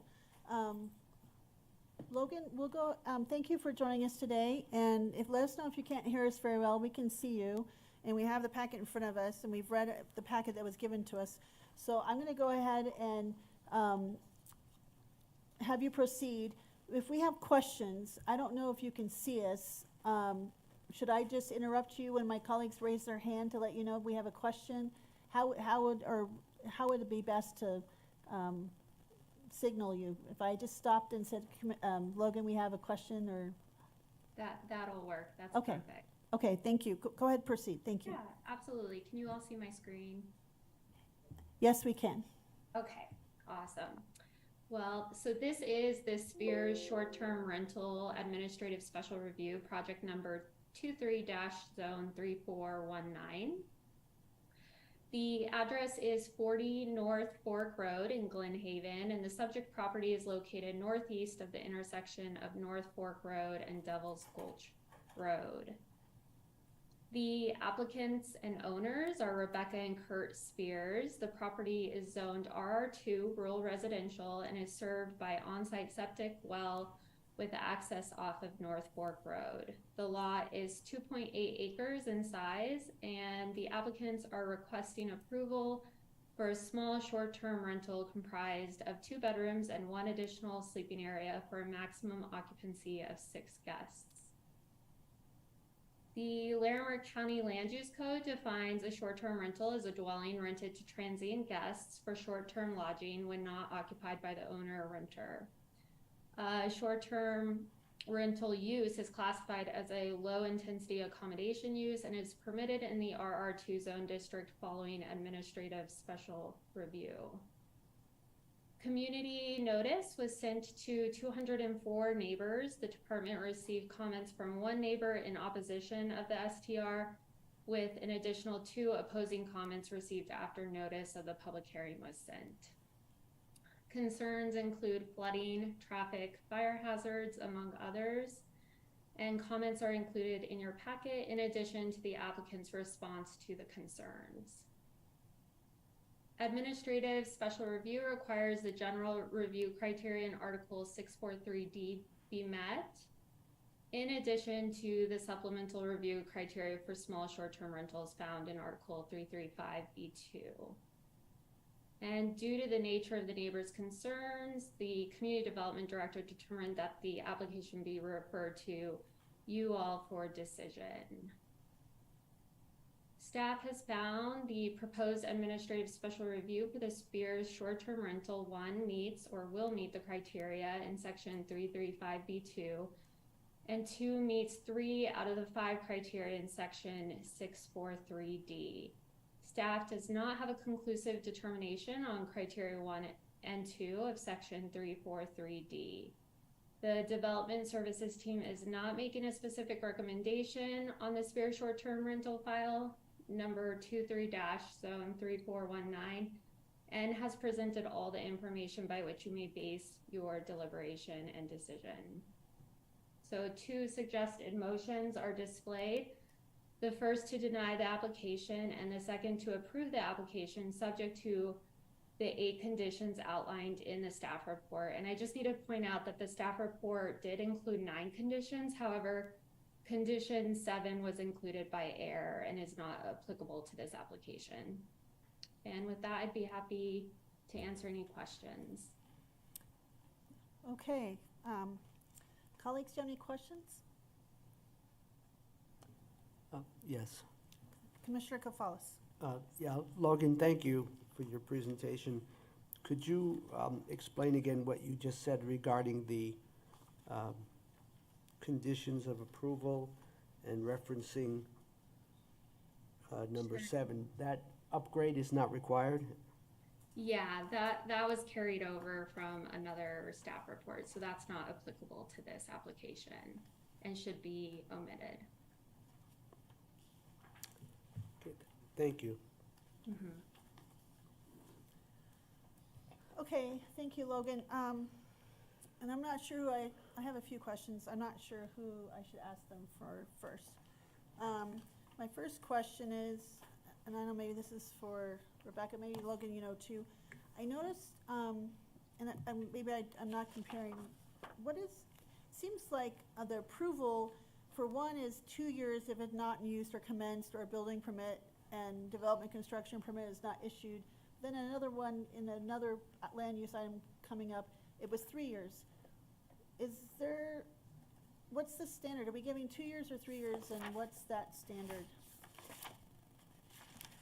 The standard in the code is 3 years. There may have been a little bit of confusion with some of these STRs because there's also a requirement to renew the license every 2 years. Okay. And so those 2 and 3 years might have been interchanged. Okay. But the standard that's in the code for an approval of a project is they have 3 years to kind of complete the rest of the process to get building permits and such. To get it caught up. So this one should expire in 2 years. Yeah, so that would probably best read 3 years to comply with Okay. the way it's written in the code. Yeah, thank you for catching that. Yeah, I just curious. I want to make sure applied consistently and fairly. Just curious about that. Okay, so we'll need to change that, right? Okay, and then my question is, and I'm not sure who to ask for. Pages 337 and 338 of our packet regarding the FEMA floodplain and the best, and then the best available floodplain. And I looking at 338, and I see the flood. Is that the flood fringe we're looking at? And then I see the other one is kind of the county, a different flood fringe. Can you explain to me maybe I'm just not, I mean, I look at these, floodway, and I see flood fringe. So I'm just curious, the two different pages. Can someone explain to me, is that Connor, who can explain to me the differences between those two photos? Because I see one where the flood fringe is kind of covering part of the driveway and the house, and then the other one where it's kind of a little bit further away and has some different markings. Yeah. And I have to admit, I drive through this area a lot. I know exactly where this house is, so. Yeah, so I don't think we have Tina or Karen online, our floodplain administrators, so I will go ahead and answer your question. Okay. And if we have follow-ups, I can try and get hold of them and get them online. But so the two different mappings that you're seeing are the difference between our FEMA current effective and our FEMA best available. So best available is per a new study that will be adopted in the future. We regulate to the most restrictive. So if there was overlap and one was more restrictive than the other, that's the one that we would use. We essentially have two FEMA floodplain studies available to us, and we're using both of them. Essentially, whichever one's more restrictive is the one we're using. Does that make sense? Yep. Okay. So that would be the one that has more of the gray and kind of covers the house then, correct? Tina did provide comments for this one, and it states that the structure is not located within the regulatory floodplain. So our GIS mapping system, especially in mountainous areas, is sometimes somewhat shifted. And so Tina has the most accurate information available with the precise floodplain studies. And so per her comments, the structure itself is not located within the regulatory floodplain per a letter of map amendment from FEMA. And then she goes on to state that the primary parking and a portion of the driveway are within the regulatory floodplain, FEMA and best available zone AE and zone AE flood fringe. So those comments that Tina provided are included in my memo that I sent.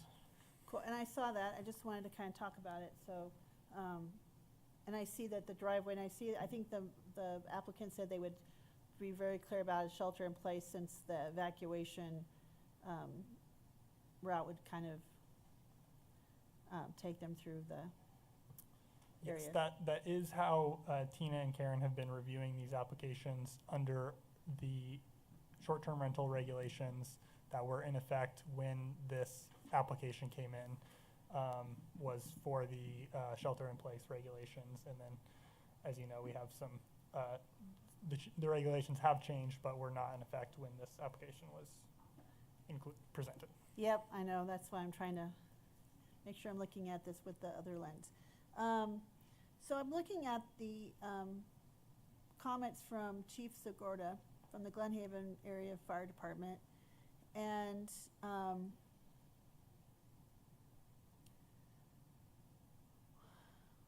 I know that committee's done a lot of work to try to be fire-wise, and it's very connected community. And it seems like they still have some pretty concerns about this. So I'm wondering, I know they responded, but it seemed like in a letter, but it seemed like it was more kind of when they responded, it was kind of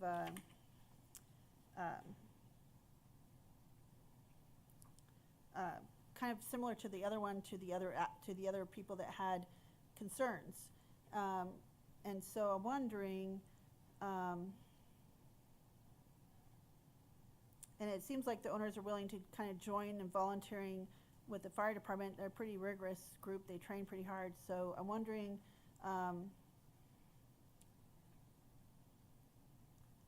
did staff, other than the letter from the fire chief, and then this letter,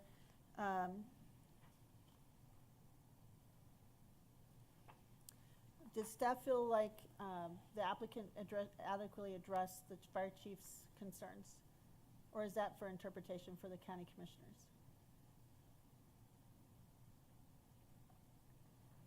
I'll see if Logan wants to weigh in on that, and then I can elaborate Okay. if needed. Yeah, so it seems like a lot of these comments are ones they send to all short-term rentals in the Glen Haven area, and they don't really point to specific standards. So it's hard to really determine, how out of compliance the property is, I guess. And I'll let Rebecca kind of add to that. Yeah, I would echo that. What we're generally looking at it when it relates to fire service is the adequate public facilities section of the code and whether there is adequate emergency service to serve a property. And in this case, the comments that are in the letter didn't indicate an inability to serve the property. It shared a lot of concerns about this type of land use in the area and some of the impacts that it's having on their ability to staff the fire department. But we couldn't find, as Logan was saying, something specifically in their comments that indicated an inability to provide safe emergency services to the property. And so in that case, staff didn't necessarily find a reason to recommend a denial on the project. Okay, that's helpful. And I did read the letter that they had just sent in April to Logan, addressing the concerns. Because I take, the fire chief's concerns very seriously, because I've been up there a lot with them and know much work they've done trying to make their community safer in the long run. So I want to make sure the fire department's concerns were adequately addressed. May I ask for a clarification? Yes, Commissioner. So Rebecca and colleagues, the letter from the Glen Haven Fire Chief is very general. It's just a general opposition to short-term rentals in that area. Were there specific comments about this proposal and whether or not they could access it with a fire truck in case, if there was a fire? I'll let Logan chime in to see if there's more in the record. I have not seen any of those specific comments, but Logan, do you want to add to that? No, so they did not submit specific comments to this one. And I don't believe they go out and do inspection like some of the other fire departments. And so we might want to ask the applicant about that. Thank you. Thank you. Commissioner Stevens, do you have any questions? I'll save mine till after we hear from the public and the applicant. Okay, thank you. All right, I don't think that's all I have right now, so we'll move on. Thank you, Logan, for that presentation to the applicant, and we'll invite the applicant to come up to the podium. You'll have 10 minutes to present, and that's your presentation. Then we will ask questions at the end, and that won't be part of your 10 minutes. And then after the public comment, you'll have 5 minutes for rebuttal. So please come to the podium and identify yourself, and we'll have your presentation. Thank you for being here today.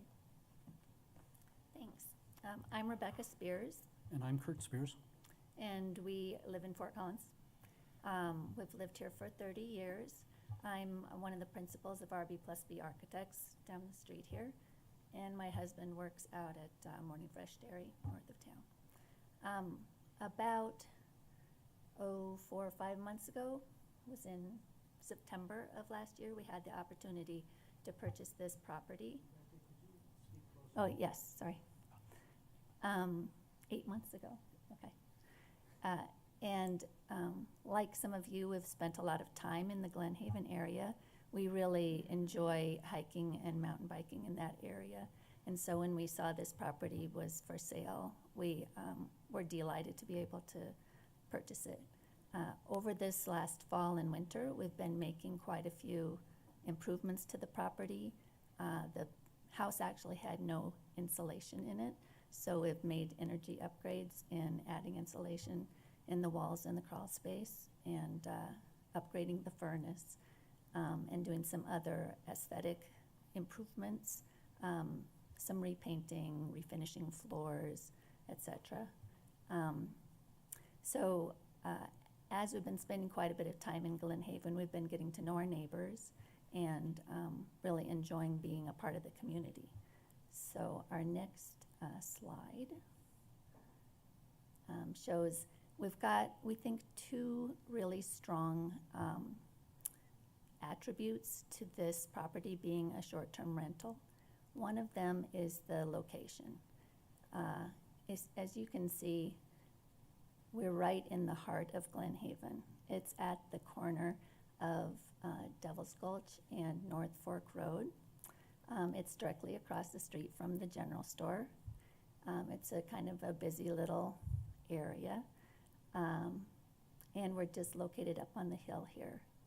So one of the, you mentioned the general comments of the fire chief. One of them was, worry about vehicles clogging up roadways and things like that. One aspect of this is that we're right off the highway, and really not much of the road is used to get to our property. In fact, our property crosses the road, so we would. We have an easement. The road runs across the property. Yeah. So anyway, the location we feel is really beneficial to this particular property being an STR. The next thing, next slide, is just our involvement with the community. I'll let Kurt speak to these two items that we've got here. Yeah, so since we bought the house, we have started interacting with the community up there. And this spring, I did do the volunteering for the wildfire mitigation. So I was up there, and there was about 20 people total, about 10 Boy Scouts and 10 adults. And we went out and did a lot of work to do the piles for burning in the winter to get rid of a lot of underbrush and things above one of the main roads there. And then just a couple weeks ago, we did a cleanup at the community center to get it ready. There's a 100-year anniversary coming up, and so we were there doing a lot of yard work, cleaning up for basically all morning to get that kind of going and looking good. So we do intend to participate in the community as much as we can, and we understand the community needs the HOA and the community needs the fire department, and we'll do whatever we can to help out. So I should have mentioned that when we purchased the property, we're intending to actually use it quite a bit, which is why the short-term rental setup is beneficial for us, so that we can only pick certain times of the year or weeks when we're unable to be there, that we would be able to rent it out. The next slide is we do take the fire safety very seriously. On the left is just a photo of the fireplace. My husband and our poodle enjoying the, we converted the wood burning fireplace in the house to a gas enclosed unit. In the middle there, we've worked with the neighbors to remove some of the very large dead trees in the property. And then Kurt, in working with the volunteering he's been doing, found out about a program where firewood is donated to folks that would need it to heat their homes over the winter. So all of that wood's being donated. We've also disabled or eliminated any kind of fire pits on the property, and we'll have no smoking either inside or outside. Next slide. The flood safety is, of course, a really high concern in this area. This home was spared in the 2013 flood because it's up on a hill, and most of the entrance drive and driveway are also out of the floodplain. But we do understand that's a real severe concern, and we will have the guests sign up for the emergency notification, and the home does have a working landline.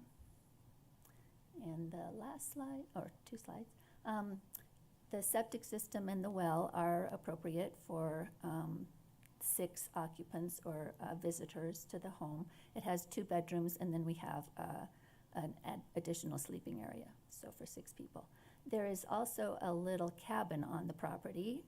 It was built in 1879, just a little log cabin. It's just 1 room, and there's been some confusion during the review, the staff review, about the property having 2 homes on it. So it doesn't, it just has 1 home that would have the 6 guests. And then this little cabin, basically we've nailed the door shut, and it's really just there for aesthetics. But we're needing to go through a building department application to change the occupancy from residence to storage, so that it's not even available to use as an occupied building. And that brings us to the next slide. So there was just also a little bit of confusion about the property. It shows up in 2 chunks on the assessor's site because of that shed being on there. But now when it's, the cabin is converted to a shed, it'll just be 1 parcel. It has the same number, but they had it split in half. So other than that, is there anything else? I think that's it. Great. Thank you. Thank you for your presentation and the slides. Colleagues, do you have any questions for the applicant currently? Commissioner Gonzalez. Thank you, Madam Chair. Thank you, folks. Could we go back to that one slide that showed the picture of the property, and there was a waterway in front of it? I just wanted to clarify, is that this property is up higher, the house itself, and it was spared in the 2013 flood? I remember going up the North Fork of the Big Thompson during that time. It was pretty incredible. What is that? No, is that There's one more. the picture looking from above down? Yeah, the next You see slide. County Road, that one. That's a waterway right down below there? So behind those actually, spruce- yeah. Pardon? I'm sorry. So next to Highway, or 43 of the county road, Yeah, there is West Creek. that's West And Creek. West Creek runs up past the general store and on up the canyon and then goes, And to the the northwest. confluence of West Creek with the North Fork is over this way, or where Correct. is that? at the end of our lot, which is sort of triangular, is where the 2 rivers come together, or the creek joins the river. So the North Fork of the Big Thompson is on the north side of the lot, and West Creek is kind of on the south/southeast side of the lot. And then the access road is on the west end. Thank you. I don't have any questions currently. I might have later. Commissioner Stevens doesn't have any either. So go have a seat. We'll do public comment now. Thank you for your presentation. Okay. So we'll open public comment now regarding this land use item. I don't see anyone signed up in this item particularly. Am I correct? At least on our spreadsheet for online. That's Or correct. in We don't have present. anyone who signed up in advance. All right. So let's go ahead and go online just in case there's anyone there. Then I'll ask anybody in the room. All right, I'm not seeing any hands currently raised. If you would like to speak about the Spears short-term rental, now is your time to make public comment. You can raise your hand on Zoom. And I'm still not seeing any hands raised. Okay, thank you. So I'll go ahead and open it to anyone in the room who would like to make a public comment regarding this land use item and the short-term rentals application in front of us. Anyone in the public is interested in this, please raise your hand and you'll be able to come to the podium for a 3-minute public comment.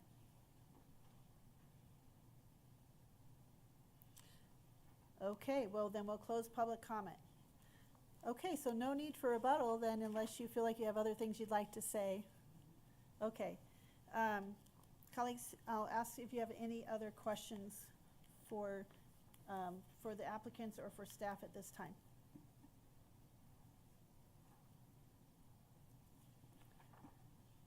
Commissioner Stevens, do you have any? So with the parking and the driveway are in the floodplain, or at least part of the driveway is, does that, I know we're looking at our current, or the regulations that were in place when this application was sent in, but do we have concerns about that at all? I mean, around egress and, Tina Kurtz with our floodplain department has added a condition of approval that the information regarding flood safety, emergency alerts, and information on sheltering in place in case of a flood shall be provided in the operations manual. It's kind of consistent with how we've reviewed these ones where the structures are not in the floodplain, but some of the parking and access road is.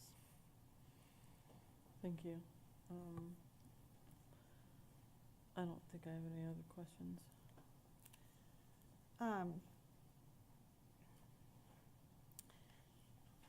Other questions? Any other questions? Okay.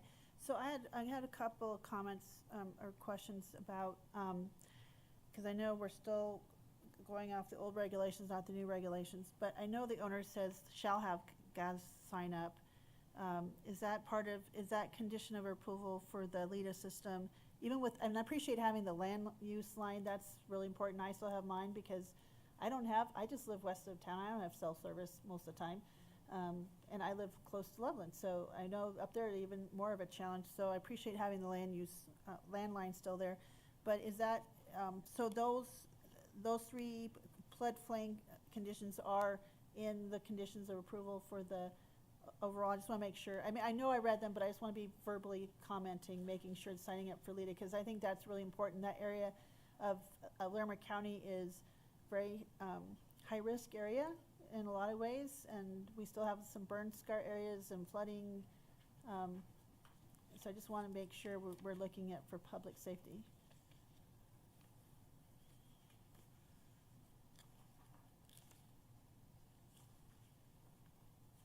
I am looking through the conditions to see. I think they were, I just want to be sure, because I wasn't sure if the 911 was, but maybe I misread it, because we have several of these in front of us today. Yeah, I don't see it in the conditions of approval, but the applicants did revise their operations manual to include that information, but certainly we can add that as a condition. Is there a way to add all three floodplain conditions of approval into the approval that were recommended on page 336?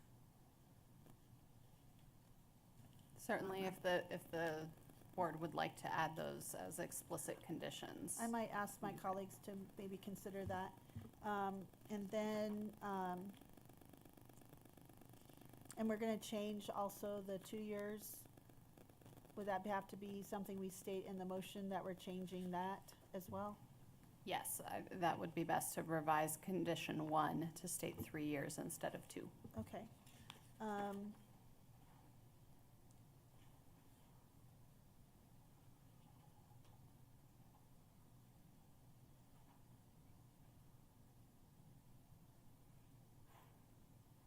Okay, so I guess that's all the questions I have. And I think the applicant has stated, and you didn't mention in your presentation, I guess my quick question, are you looking to become, at least help with the volunteer fire department, or become kind of trained? You won't be up there full time, but you're looking to be still pretty active with the fire department up there, and yes, if you don't mind. So yeah, I'm planning to volunteer on any days, work days that have it, and any other activities, but since we live mainly full-time in Fort Collins, it's 45 minutes to get up there with good traffic. Yeah. So I would not see myself as a responder, but I do plan to help them on wildfire mitigation, and if they have equipment maintenance, things like that, I would like to participate in that as well, but yeah, I won't be a first responder type. Great, and so I'm glad you say that. I mean, that's my next question, because I think I had it for another group. So you guys are managing the property. I'm sorry. You're being the property manager, so you're available within, because there's the condition, even with the old one, you have to respond within an hour, correct? So you just said 45 minutes, so you, and I live down the canyon, so I know how long it takes me, so you have timed it and it takes you under an hour? It does, but we've actually, we're hiring Rocky Mountain Property Management, which is in Estes Park, to do the interaction with our guests and kind of the day-to-day things because of the time lag. And so we've been working with Renee McCauley there. And so it's in, like the original packet, we thought we didn't have anybody picked out yet, so we had ourselves listed as managing the property. But when we've been working with the approval process, we have added in that property management company as our manager. Okay, I'm glad I asked that, because I was, I think from the packet under assumption that you would be, oh, there it is, okay, on the first page, on 318, okay. As I'm confusing another one, because they're listed as the one, so, okay. Well, I think that's great, I'm glad I clarified that, because my brain had, I think I'm thinking of another packet, so I appreciate you asking that, and thank you for volunteering for the fire department, so. Thank you. Okay, so Commissioner Stevens, did you have any other questions? Commissioner Cavallis, you ready? Do you have a question?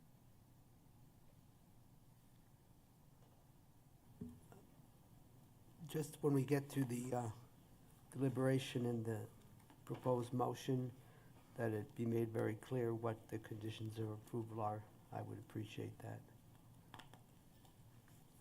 Okay, so we'll start deliberation. I think my colleagues have kind of heard my couple of items, but Commissioner Stevens, would you like to start? Sure, I'll start. I'm inclined to approve this, the short-term rental. I did have some pause, I would say, with the fire, the response from the fire department. I mean, that always gives you pause because, I take it seriously when they say that they don't, that their resources are limited. So I do take that into consideration. And some pause because of the house being in a flood, or some of the driveway and the road being in the flood zone.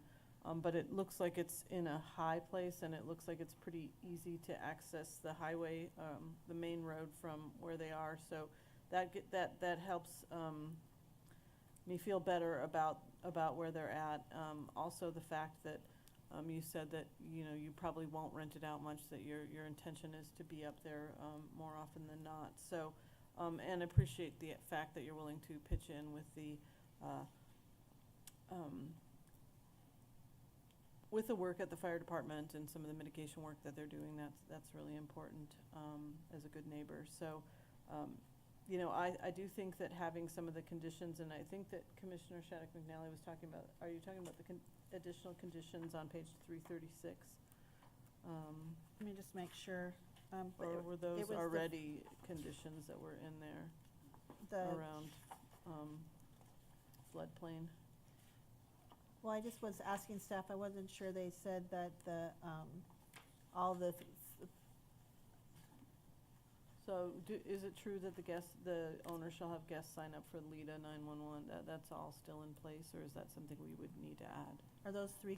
That's something that would probably be best to explicitly mention as conditions of approval. The three floodplain conditions of approval on 336, yes. Yeah. I want to kind of add. Sure, and I'm very comfortable adding those, and I imagine that's not a problem for you as well, to add those. I think that any safety that we can add to this kind of situation with the confluence of two rivers, there again, knowing that the house isn't in the floodplain, but that it is around an area that is prone to flooding, and we know that it has happened. So I'm comfortable adding those conditions in as well. So with those additional conditions, I'm willing to approve this. Commissioner Cavallis. Thank you, Madam Chair. Thank you all for being here, the applicants.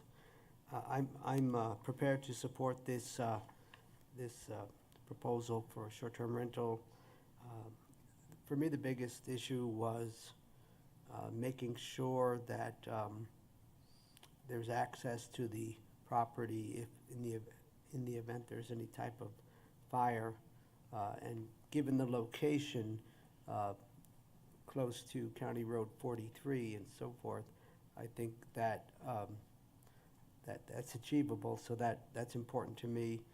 I certainly want to acknowledge the letter from the Glen Haven Volunteer Fire Protection District, but it seems like it's a general opposition to short-term rentals. And that'll come up again later in the evening. So I am prepared to support this.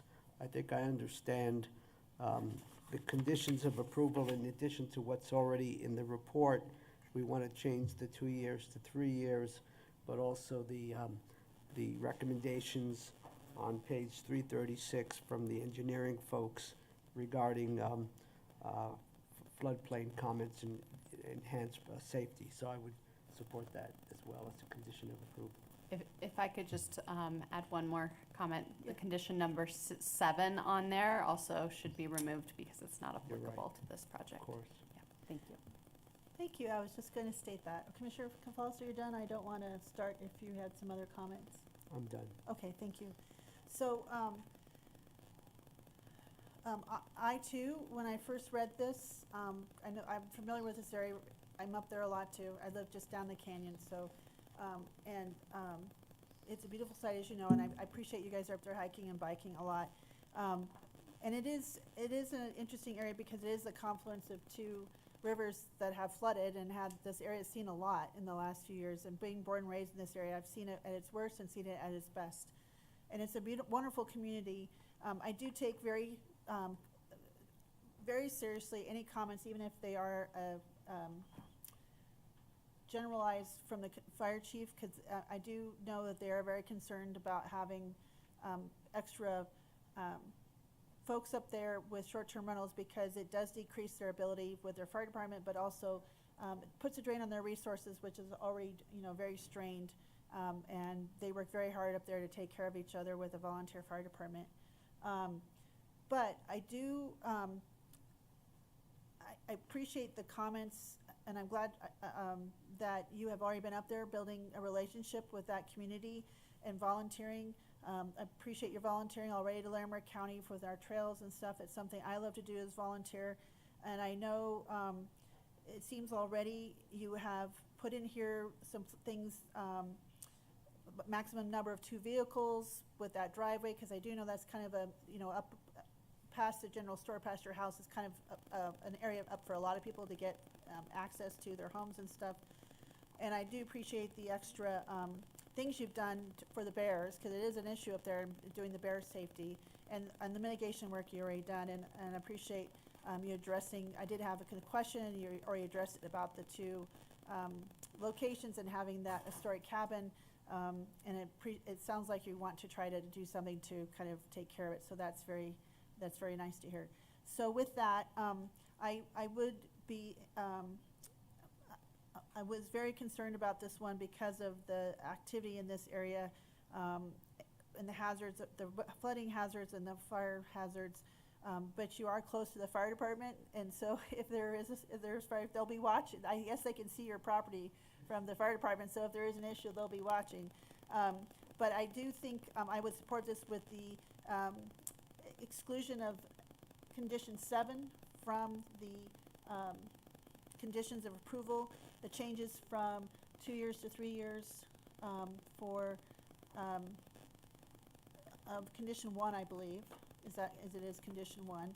And then I'd love, and I appreciate my colleagues supporting, I really want to be very specific on the floodplain conditions of approval on page 336, items 1, 2, and 3, verbatim. Just love to add those 3 conditions of approval that were recommended with our county engineering department on the floodplain conditions of approval on 336, all 3 items. So Commissioner Stevens, since you were not here for the first one, would you like to make the motion with those 3 changes? Thank you. Sure. If that's it sounds like we're on consensus. Yeah, I think so we're on consensus. Okay. Yeah, thank you, Madam Chair. I move that the Board of County Commissioners approve the Spears short-term rental, file number 23-ZONE3419, subject to the following conditions, and those would be the conditions that are listed. Do I need to read those out? Or just make the corrections? No, I think you can just, Okay. we kind of outlined them already. Okay. The 9 conditions that are listed, minus number 7, changing in the first condition 2 years to 3 years, and then adding the floodplain conditions of approval that are on page 336 of the packet. Thank you for that motion, Commissioner Stevens. Any further deliberation or discussion? Okay, with that, all those in favor? Aye. Aye. Aye. Okay, 3-0. Thank you very much for being here today in your presentation, and thank you, staff and Logan. And that item is now accomplished, and we'll move on to item number 3. I just want to touch base with my colleagues real quick. Colleagues, we're at 5:10. I'm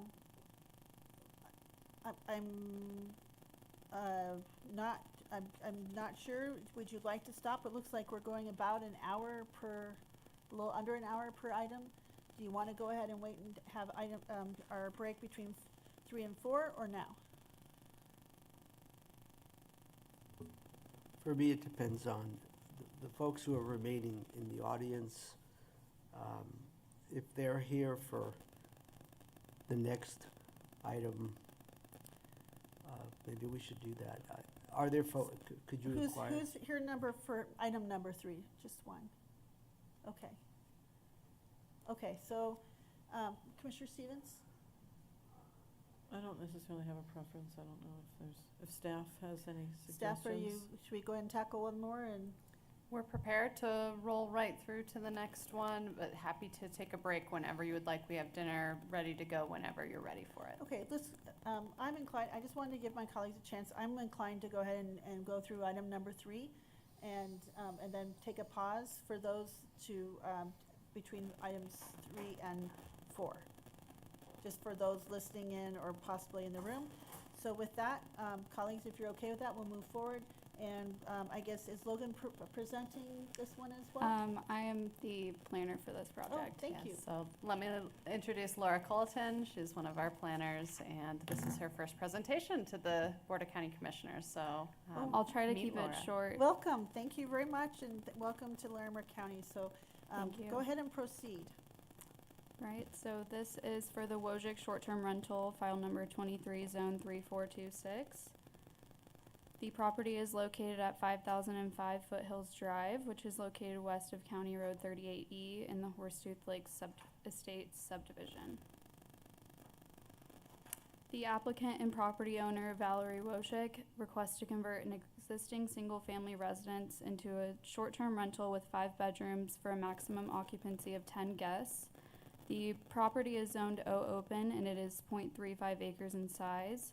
The property has a on-site well and septic, and it's serviced by the Poudre Fire Authority. Access for this property is taken off of Foothills Drive. Per the Land Use Code, a short-term rental is defined as a dwelling rented to transient guests for short-term lodging when not occupied by the owner or renter. As the image shows on the right, a short-term rental is classified as a commercial lodging facilities use and is permitted in the O Open Zone District following the administrative special review process. So we sent 280 postcards to neighbors within the Horsetooth Lakes Estates subdivision, and we've received 4 written comments from community members in opposition to the proposed short-term rental. These comments are included in your packet along with the applicant's response to the neighbor comments. In reviewing a proposed administrative special review application, the director shall consider the general approval criteria in Articles 6, 3, 8D, in addition to the general review criteria from Articles 6, 4, 3D of the Land Use Code, which is listed here for your reference. Additionally, short-term rentals shall comply with the use standards found in Article 335B2, which are also listed here for your reference. So this application has been referred to the Board of County Commissioners for decision based on bullet point number 2 with the neighbor comments we've received. And then staff findings, the proposed administrative special review for the Wojcik short-term rental meets criteria in section 335B2 and meets 3 out of the 5 criteria in section 643D. Staff does not have a conclusive determination on criteria 1 and 2 of section 643D. Therefore, the Development Services Team is not making a specific recommendation to the Wojcik short-term rental, file number 23, zone 3426, and has presented all of the information by which the Board of County Commissioners may base their deliberation and decision. And then we have the two suggested motions, first being denial. I move that the Board of County Commissioners deny the short-term rental, Wojcik short-term rental, file number 23, zone 3426. And then the second motion for approval would be, I move that the Board of County Commissioners approve the Wojcik short-term rental, file number 23, zone 3426, subject to the following conditions, which are also outlined in the staff report. And these are the conditions continued. That is all. Thank you. Thank you for your presentation. So colleagues, do you have any questions at this time for, I'm sorry, remind your name, my first name, I apologize. Laura. Laura. I apologize, Laura. You're okay. Logan and Laura, I'm gonna have to say that in my head a few times. Thank you for your presentation. Colleagues, do you have any questions for Laura or staff at this time? Commissioner Kafalis.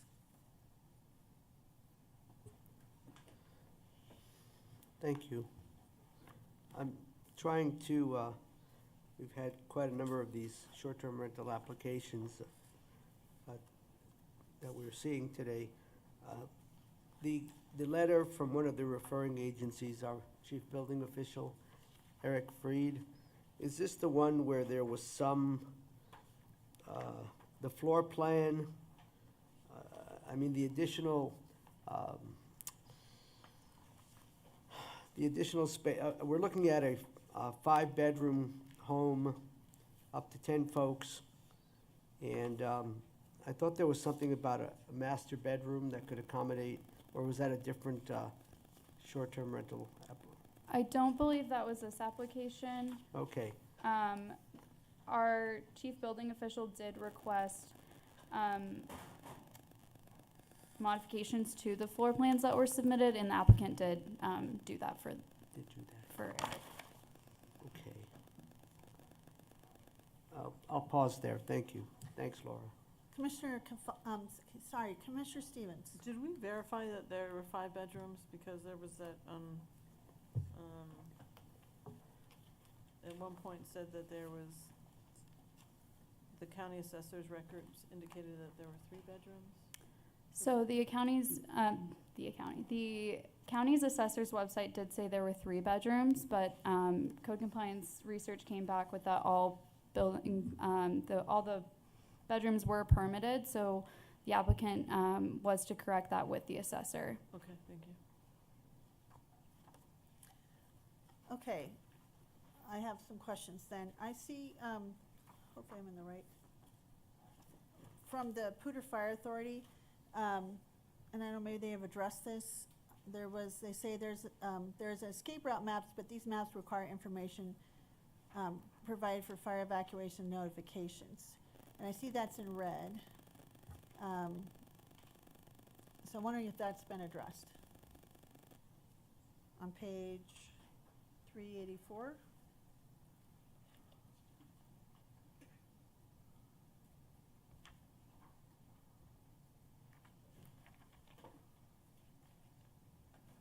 I believe that, and Laura can confirm, I believe that that comment from Poudre Fire Authority is in reference to the maps that are included in the operations Okay. manual. So Laura can confirm whether that's been updated in the operations manual, or the applicant, as they present, could probably speak to that as well. I believe they have been updated, but I would defer to the applicant for that question. Okay. My next question is, it seems, because from some of the, and maybe, like, again, I'm trying to make sure I'm keeping these all straight. There was some comments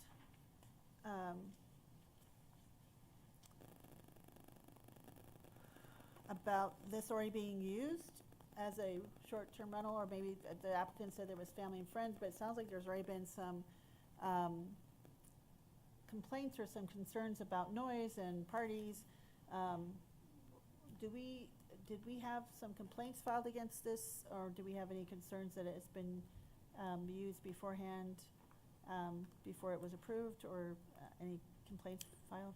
We don't have any concerns that it was used as a short-term rental beforehand, and I believe the applicant will go over this in her presentation, but she was using the property as a long-term rental, which may have been where those issues kind of stem from. Okay, and so that's ended, the long-term rental's been, recently? I would defer to the applicant for that Okay. question. All right, let's go ahead and, unless my colleagues have more questions. Oh, Commissioner Stevens. Yeah, can you speak a little bit about the road? There was, one of the letters spoke about the dirt roads. Do we know if the roads in that area are taken care of by the county, or if if they're taken care of by the residents? I know that they are publicly dedicated roadways. Our GIS road information locator is not currently working, so I can't check to see who maintains those right now. A lot of our local subdivision roads are privately maintained. Very few are still maintained by the county, so that would be my guess, but I can't confirm it right now. Okay, because the one comment says, "I've yet to see anyone from the county repairing the dirt roads." That could be, in fact, because they are supposed to be maintained by the community, and sometimes people are unaware of that, especially if they're newer to the area. Is that right? Yeah, most people think if it's a publicly dedicated roadway, it's also publicly maintained, but in the county, most of our local subdivision roadways are publicly dedicated, privately maintained. Thank you. Commissioner Cavallis. Yeah, thank you. Just to follow up on the road questions, what is the slope? I mean, it's a dirt road, and are there concerns regarding access by emergency responders? I know in that area, it's probably a different subdivision. There have been concerns about the slope of the roads and things of that nature. So can fire trucks get in and out? And yeah, that would be my biggest concern. And what is the slope of the road? So road grade is not a current criteria for our short-term rental approval. Under our new code, it is. But with this one was submitted, it was not a criteria. So I would defer to if we received any comments from the emergency service providers on whether or not they can adequately access the property. And I appreciate that. I understand that road grading, it would be a criterion after June 1st, so I appreciate that clarification. Were there any comments from the public regarding road grade? And it looks like the Puda Fire Authority did not comment on their ability or inability to gain access. There were not any comments from the public or any referral agencies regarding slope of the road or access, but more so traffic. Thank you. Okay, well, I might have some more questions, but we'll go ahead and move on to the applicant presentation. So I'll have the applicant come to the podium. You'll have 10 minutes if you could identify yourself, and then we'll have public comment. We might have questions for you after the end of your presentation, and then we'll have public comment, and you'll have 5 minutes for rebuttal. Okay. And so if you'll just identify yourself, and thank you for being here. Yeah, thank you. My name is Valerie Wojcik. Thank you for giving me the opportunity to address some of the issues presented by our neighbors during the short-term rental license. And you can move to the next slide. This is just a little bit about who we are. My husband, Andy, would be here today, but my daughter, Stevie, is sick. They're in the parking lot, or else he would be here. So apologize for that. We have our son, Miles, and then I did put our dog, Teddy, in there because he does come up later in the presentation, and then wanted to also highlight our neighbor, Bob, who is the current property manager, or would be the property manager, as he's next door. We are currently... You can go to the next one, that's fine.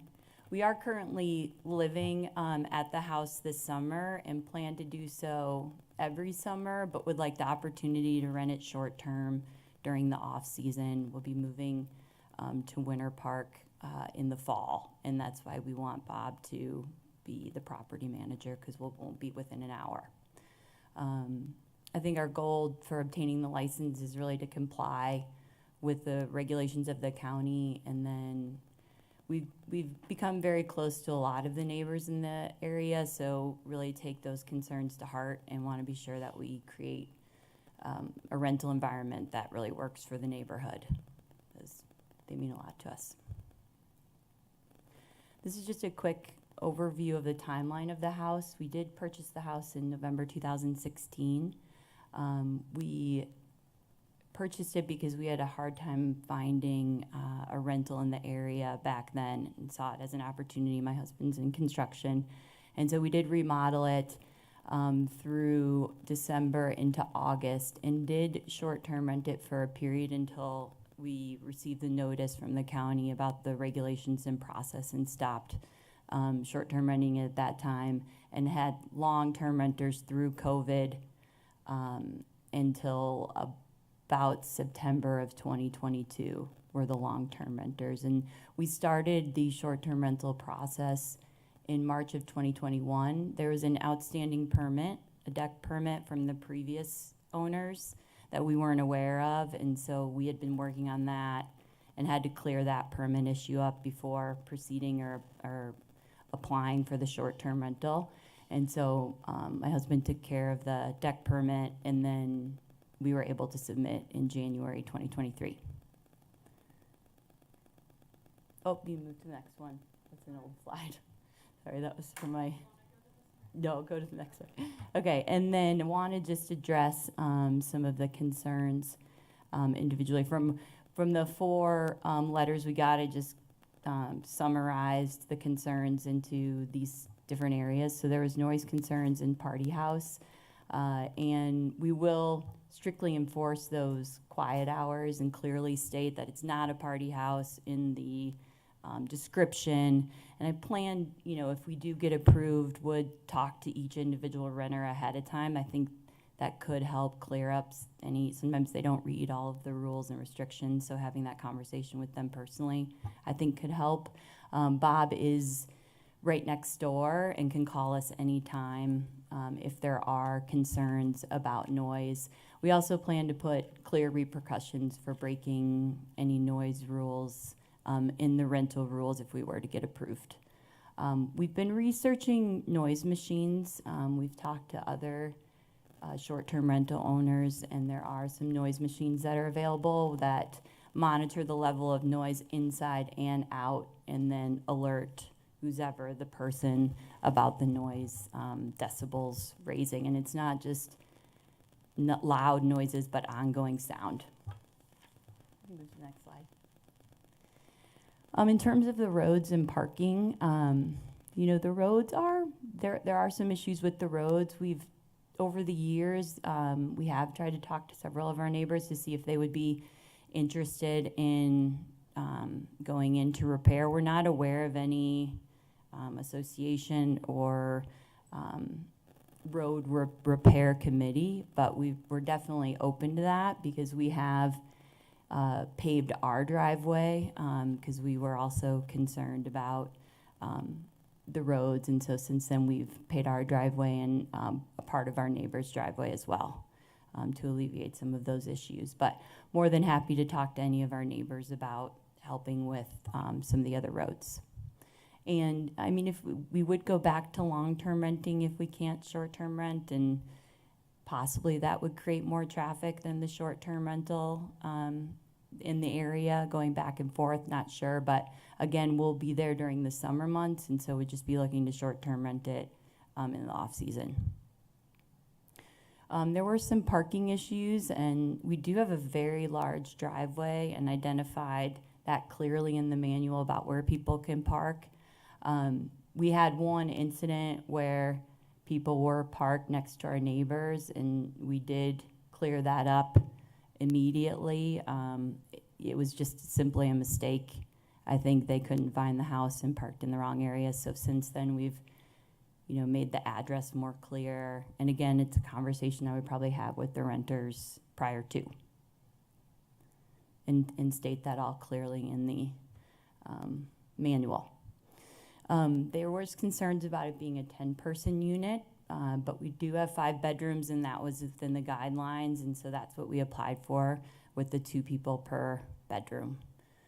And then there's also some concerns about there's a lot of availability already in the area, and the campgrounds are very hard to secure, and so I would say that the short-term rental access and campground availability is limited. And yeah, I think this would provide a nice opportunity for people to explore the area. There was also a mention of the HOA, and we don't have an HOA, so I'm not sure if that neighbor was potentially just in the surrounding area, but not right in our neighborhood. So just wanted to bring that up. And then past experience in dogs. The past renters, I mean, we can't really go back on what happened in the past, but moving forward, we'd really like to work with our neighbors and provide all of them with our phone number to address the concerns immediately if something were to come up. There was mention of college students, and they were long-term renters during COVID. And as far as I know, they had a lot of good relationships with a lot of the neighbors during that time. There was also mention of dogs. Our dog is very, very small and old.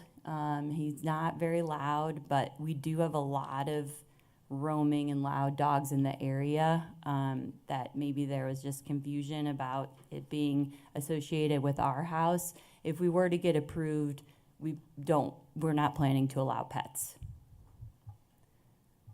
Move to the next one. We did ask, this is my last slide, but we did ask our neighbor, if he had a problem or what his thoughts were on us renting it short term, and he said he didn't have a problem with it and just wanted to add those sentiments. So happy to answer any questions. Thank you for your presentation. Colleagues, do you have any questions for this applicant at this time? Commissioner Stevens and then Commissioner Gopal. Yeah, so with the neighbor with the party house kind of situation, do you know what that's referring to then when somebody said it's become nothing short of a party house for large groups and loud, irresponsible college kids?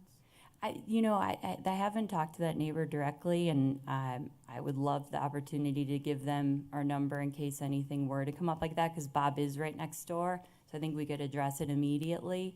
The only thing I can think of is it was during the long COVID when we did have long-term renters of college students in there, although we didn't receive any other complaints. But nobody had complained to you during that time? No. Okay, thank you. Commissioner Kafalis, did you have a question? Thank you, Madam Chair. Thank you, Valerie. Regarding the noise issue, are you intending to invest in the monitor to monitor noise levels, and then you'll be able to see if they exceed the decibel levels and then take appropriate? Did you say that if that occurs,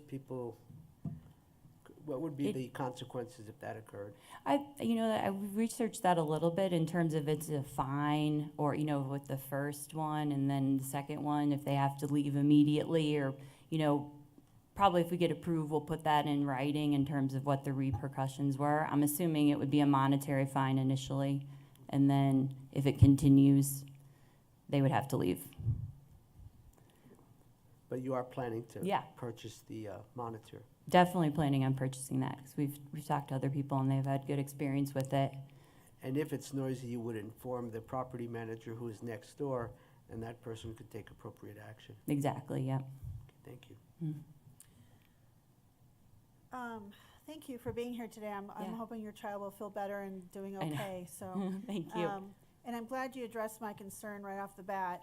That's why I stayed quiet on it, to see what your presentation was. But I did Google Maps kind of your address in Boulder to the address there. It's over an hour. It is, like 62 minutes or something like that. I have 65, and I drive that way a lot because I'm born and raised there. So I was like, in the winter that would even be longer. So I know that was a big concern I had. However, your neighbor Bob sounds like a great guy. I think we underestimate how important it is to have great neighbors. you know, kind of and maybe I'm wrong, but it's in the prior conditions that the property manager has to be available 24/7 to respond to anything. So if Bob goes on vacation or goes to the grocery store and is gone, what's the backup? I mean, that's a good, you know, we could certainly put something in place to have a backup. He probably goes to the grocery store. He doesn't go on vacation very often, but I could definitely have a backup in place because we'll be in Winter Park in the fall. So we'll want to have probably 1 or 2 people that would be there if he's not available. Well, and just also for your protection too, because that is a complaint. If you don't respond, that would count as a Right. strike, and so just it's protection for you as well as your neighbors to have that, and just to be, much rather be clear up front. Clear is being kind up front versus having to be reactive. If he, like, let's say he decided to go down to dinner in Yeah. downtown Fort Collins, and if it's around my house, I don't have cell service sometimes. So Yep. I just want to make sure we're kind of clear on that. So I kind of would like to make it sure that, you're clear on that, that it has to be responsive in under an hour. Yes. For any complaint. Okay. And I'm happy to put that in for backup and list who we would have as backups. And usually as a condition of approval, I've done this in the past, and you have to forgive us, we're right in this middle of this kind of weird, old regs, new regs, Oh, yeah. which thing. We have asked folks to make sure that everyone, all the neighbors with a certain amount, you said you're happy to provide, but I think it's kind of required for some. Oh, yeah. But we might make a condition of approval that everyone has maybe Bob's number and your number within, like, let's say sometimes people say 500 feet is not enough, maybe 750 feet. So it's, make it so the neighbors all feel like they have access to you all to, be able to follow, say, hey, these guys are on the roof Right. shooting off fireworks or something. I'm not saying that's happened, just suggesting. No, 'cause yeah. Actually, it did happen last, a couple weeks ago, for someone called me. I'm like, call this number. And then the other question I have, I'm very sensitive. Well, first off, I didn't let you answer that. Would you be willing to, make sure everyone surrounding you, and maybe then some, has your number and Bob's number for 24/7? And we'd prefer that just because, again, we'd prefer to just take action on it right away. So, yes. They get Bob's and yours? Yes. Okay, that'd be great. Thank you for that. So my other question is, you live near a very frequented, very popular parks and open space, and it's popping in the summer, and it sounds like you'll be there. It sounds like every summer? Yep, that's the Okay. plan. So let's say, even if there's a bunch of folks, and they're gonna go use the trails and something, and I'm still trying to get clarification whether they have to pay a fee or not, but would you be willing to kind of educate your folks on maybe, I don't see it in the manual, but maybe they're just kind of the open space rules, and maybe see if they'll buy a pass, because it is a drain on our resources for our Department of Natural Resources. They already have a very razor thin budget going forward, and that's a very popular open space with local residents. Yeah. And sales tax. So I was wondering if you would maybe be willing to put that in there, that they maybe need to buy a pass. I think it's $10 to go Yep. up and mountain bike, just so that they're contributing to, kind of the trail maintenance and, enforcement and those kinds of things. If that's something because you are there in a very popular space, is that something you'd be willing to kind of put in for the renters to kind of consider having to pay for the roads and stuff,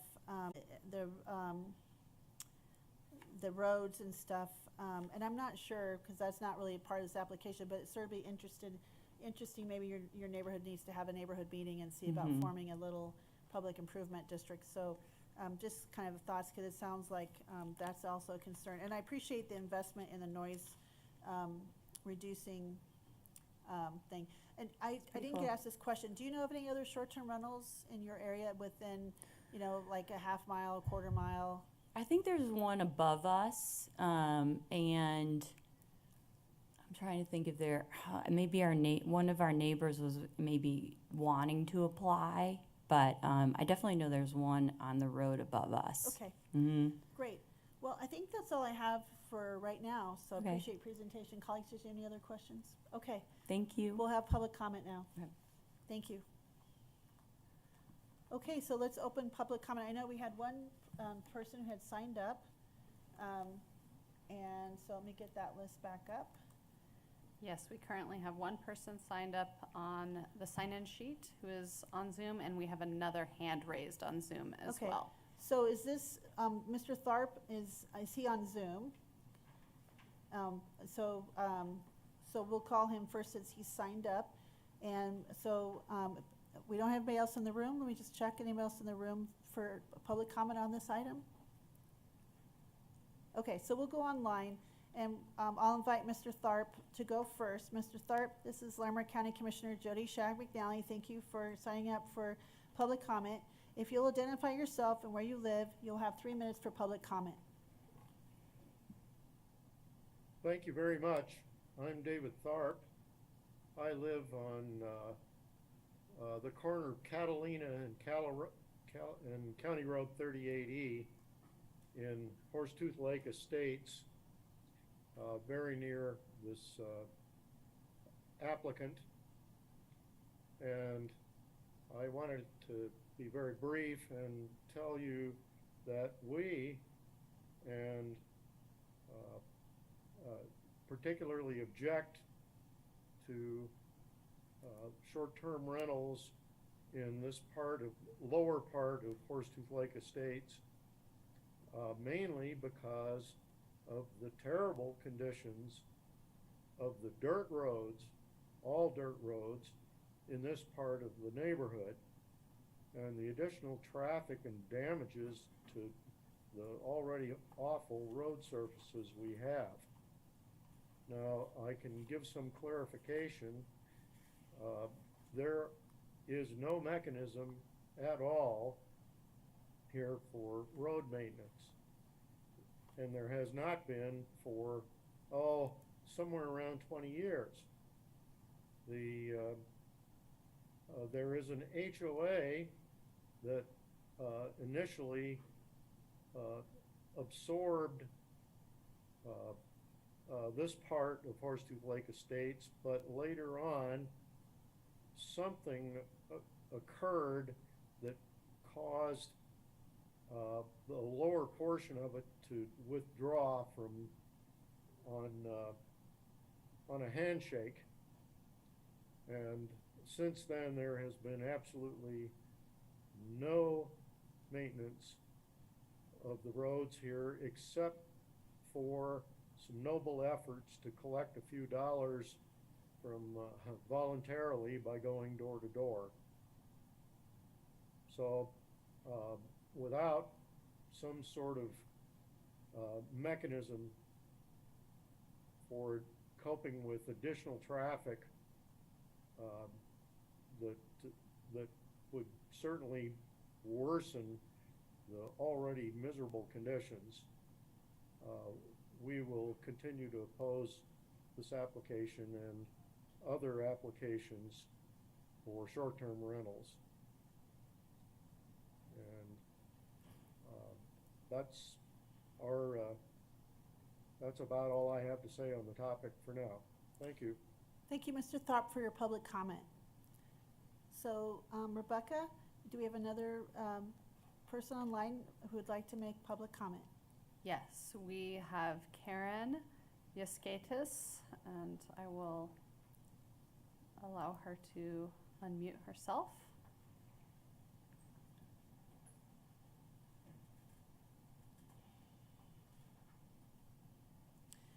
Karen, this is Larimer County Commissioner Jody Shag McNally, Chair of the Board. Thank you for signing up for public comment. Could you identify yourself, where you're from, and you have 3 minutes for public comment.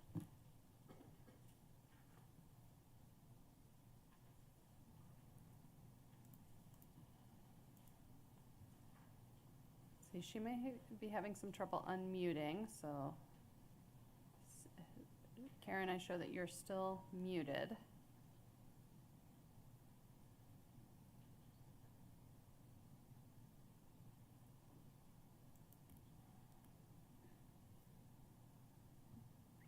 Karen, if you can hear us, if there should be a button that you can press that says unmute by it, that shows the symbol of a microphone.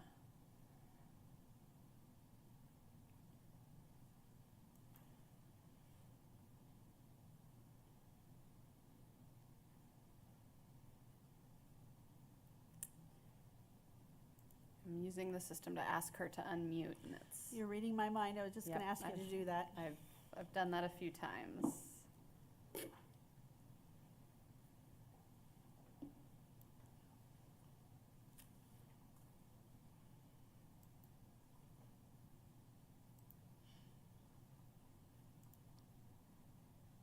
The last thing I could try is kind of moving her to be a panelist, and then I can unmute her myself. Sure, let's try that. Okay.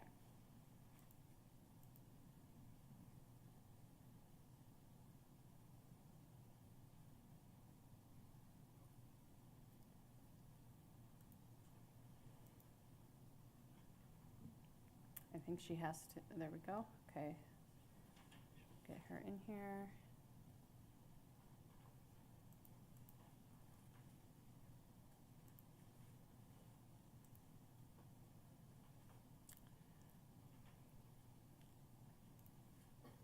And it doesn't look like I can unmute her. All I can do is ask her to unmute.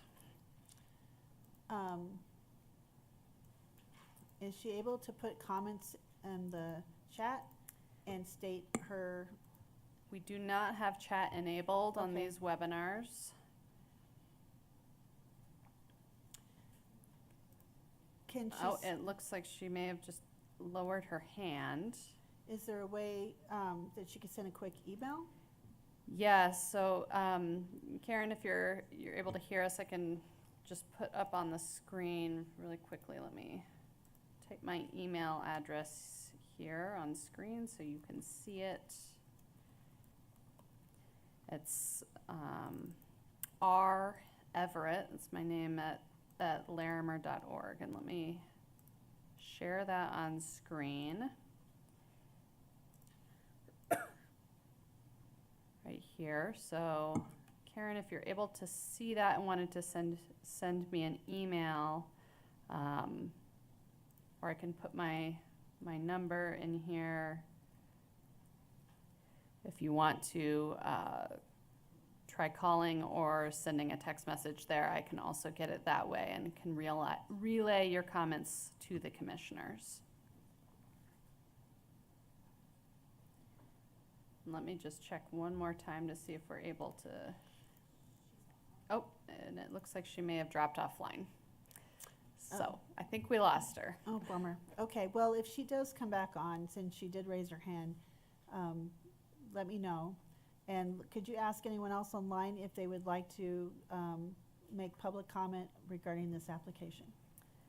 Yes, if anyone else who's online would like to comment on this, please use the raise hand button to indicate that you would like to speak. And I'm not seeing any other hands raised. I'll keep an eye out for Karen rejoining. Thank you, Rebecca. So I'll open it one more time for those in the audience. Is there anyone else in the audience who'd like to make public comment on this application? Okay, with that, we'll close public comment. We'll now have time for rebuttal. So if you'd like to approach the podium again, you'd have 5 minutes for any kind of rebuttal. Thank you. Okay, yep, I'll keep it brief about the roads. I mean, it's a concern for us as well, so we're happy to do some door knocking and try to get a group together to see what we can do to improve the roads. It's a concern for us too. So we're happy to work with the neighbors to see if we can make those conditions better for everyone. Thank you. So Connor, with engineering, I didn't know if we've ever reached out. Looks like we have Karen Okay, back cool. with us. Would you Great. like to? Okay, let's go ahead and do Pause that. for We'll that. pause my question. So we'll go ahead. Welcome, Karen. This is Larimer County Commissioner Jody Shai-McNally. Sorry that we're having some technical difficulties. You would have 3 minutes for public comment if you'll identify yourself and say where you're at, and go ahead and proceed. Thank you. Okay, can you hear me? Yes, we can. Oh, it's a miracle. Okay. It's all right. Well, actually, strangely enough, I was actually wanting to comment on 4411, which I think is going to be, no, I don't even know what number in the itinerary it is. And I'm fearful that I can't hold on to the signal long enough, which is the main thing that I'm calling about, okay? And We have no. I may not be able to let you comment because we're in a Okay. different item, and that is Yeah. the next item on the agenda. And I apologize, I hate to lose your signal too, and we're gonna take a little break. But we I can, know. we can try Yes. really hard, to make sure we can access you. We'll try to be, we're aware that you're trying to reach out. Maybe you can, could you, Rebecca gave her There's- number. Can you text her your number, or can you see her number? There's no phone service. There's zero phone service. That's part of the problem. Yeah, I know. And so that's having my phone number doesn't help. You Okay. can't text me. You But can't.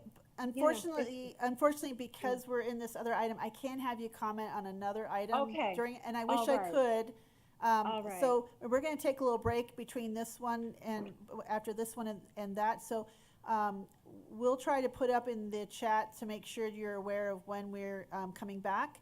So you can try to do Okay. the best, and I will be very aware that you're trying to reach in for public comment, and we'll Okay. try to reach out. And I apologize, I wish I could accommodate you for this one, but I can't. So I appreciate you Okay. being So so let me perseverant. just ask you. Okay, one question. How long of a break do you take between? See, I came down to town, and I couldn't stay there any longer. I had to get groceries. So, I mean, I didn't realize there were all these other things on the agenda. So, yeah, How long do you have for your breaks when you take one? I would think we probably take probably we'll start, depending on how this one's done, I would say we're probably looking to convene around 6:30. Okay, so maybe I will be in a signal by then. Okay. So, because it's an hour from the time I leave town until there's a signal again. So, Okay. All right, so, oh my gosh. And so I've been sitting here listening to this whole thing. Oh, thank you so much for your patience. Okay, thank you. I will try to get back. Safe Okay. travels. All right, bye-bye. Okay, so I don't think we need to further do rebuttal on that then. So I was in the middle of saying, Connor, has any, could we thank you. just maybe look at providing information to this neighborhood, maybe having our Public Improvement District staff reach out and just at least educating them on the options they have for forming their own public improvement district and maybe helping address some of those concerns so they know what options they have and helping them understand the resources available? Yeah, we have a couple handouts that certainly happy to send over to the applicant. Great, and maybe the applicant can be a champion for that neighborhood to kind of solve this, so thank you. All right, I appreciate that. Colleagues, do you have any other questions for Commissioner Stevens? Yeah, I guess this is for the applicant, Valerie. So knowing that the road conditions are bad, how concerned are we in the winter? Like, since you're going to be renting it off-season, is there, I mean, do you think is it passable? Do people need a four-wheel drive? Do we need to, like, at least let people know in the handbook that they're going to need to drive slowly because there may be some bumps that they're not used to? Yep, it's passable, but we highly recommend a four-wheel drive. And so I definitely try to have that conversation with them early, especially if they're, would be, I don't know. I think with our long-term renters, it was like someone needs to have, if not all of you, need to have a four-wheel drive. And we have arranged for plowing as well with the long-term renters. So we do have a connection in town that would be willing to come out. And then someone on our road that can at least help short-term until the plow gets there. Okay, Mm. that sounds good, thank you. Just wanted to make sure that people weren't gonna get stuck, and then Yeah. that would be an extra burden maybe on the neighbors, and, but, yeah. Okay, thank you. Mhm. So I guess I'll piggyback on that real quick. So are you saying that if you know, since it is an off-season and there's a renter coming and there's a storm, that you have a contact that you could send up to plow before they get up there? We did for the long-term renters. We had they wanted someone, and so we found someone in town. And then there is someone on our road that has like a plow that can do it until they get there, at least clear it. Okay, thank you. Commissioner Gonzalez, do you have any questions for the applicant or for staff? For staff? Okay, thank you. Go ahead, Commissioner. Thank you. I'm seeing the letter from our Department of Health and Environment regarding water and wastewater disposal.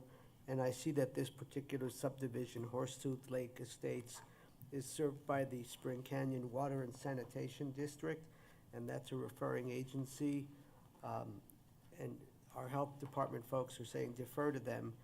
Did they respond? I don't see any letter in the packet, but did they express any concerns about water as well as waste disposal? We did not receive comments from them, Okay, I believe. thank you.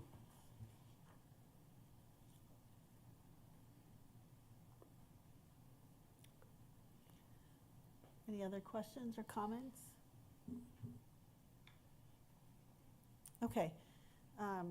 Colleagues, are we ready to move on to deliberation? Okay, so we'll start with Commissioner Kafalis this time.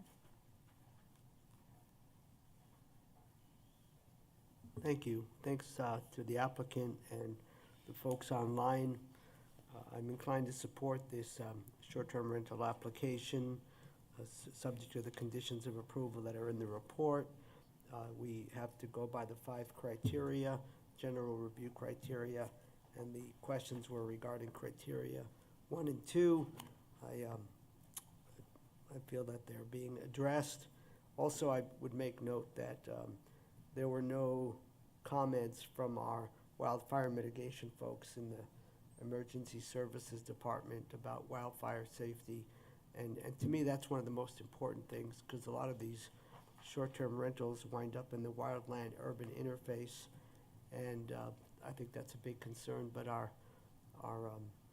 emergency services people, nor the Poudre Fire Authority seem to express that concern, so that's helpful to me. Therefore, I would be, as I said, I would be inclined to support this application.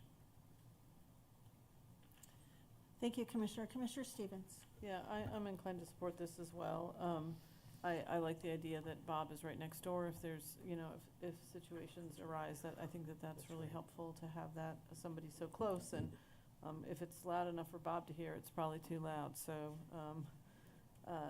I think that is really good. I think, glad to hear that you'll be considering the noise monitor, because I think that's really important. If people have perceived this as a party house in the past, even if that's not your intention, sometimes 10 people can get, loud. I, speak in my own family, that when they get together, they're pretty darn loud. So I think that that's great. And then just making sure that we're making people aware that the road conditions are not great, and that a 4-wheel drive would be helpful. I think that would be good. But otherwise, I appreciate that you'll be there in the summers, and glad that you and your family can enjoy that. But yeah, I'll be supporting this motion.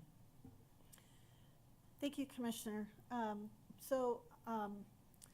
had a lot of concerns about this one as well, especially when I first was researching, and Valerie, you and your husband, and again, I hope your daughter's okay, were listed as the property managers, because I was worried about the hour thing. But so I appreciate you having Bob, and I will be asking my colleagues to maybe accept a condition of approval that you'll give, let's say 750 feet, just kind of cover the extra folks that are in and out.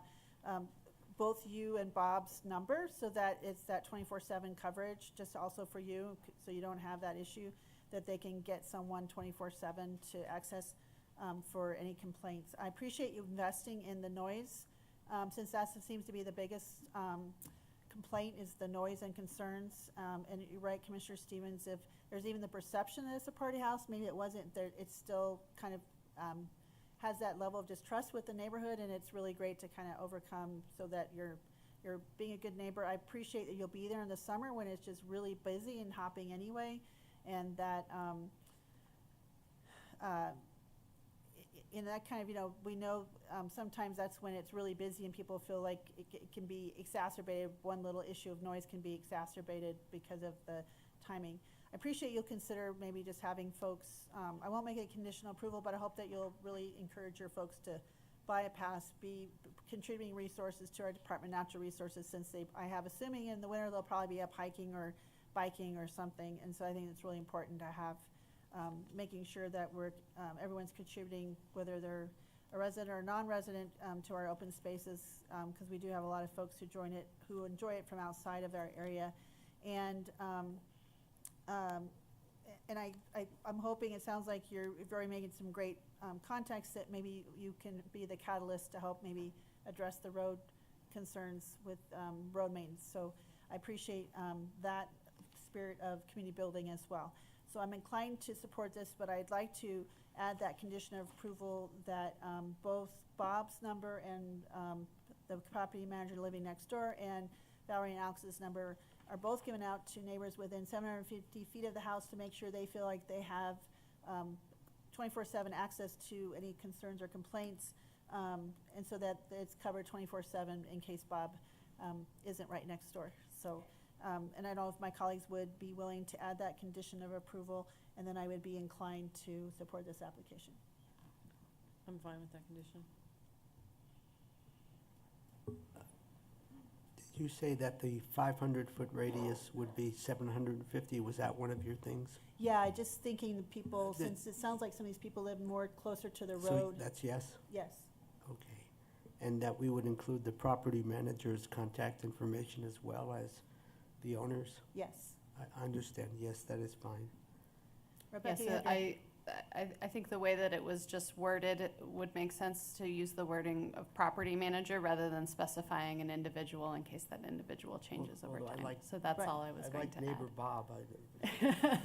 As much as we'd like to put that in. So, I'll change that, specify the property manager and the property owner in a 1,750-foot radius to the neighbors, so that, and also our new county complaint website and line, so that, I think the more people know about that, the better. I think I might make that a standard condition for all things going forward, so they can access our new site online. So, so I think I'll add that too, if that's all right. Just so it's there, so that they know where they can go on the website. If that would be okay, colleagues, adding the community.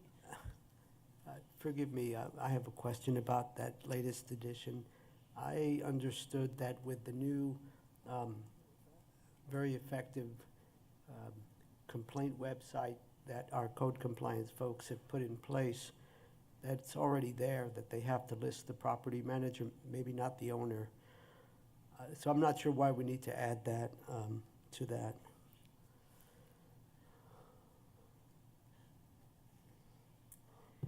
Good evening, Commissioners. Amy White, Code Compliance Supervisor, and that information is pulled from the planning case. So if the property manager's contact information and phone number already pulls from that, and then if they have a new one, that information pulls as well.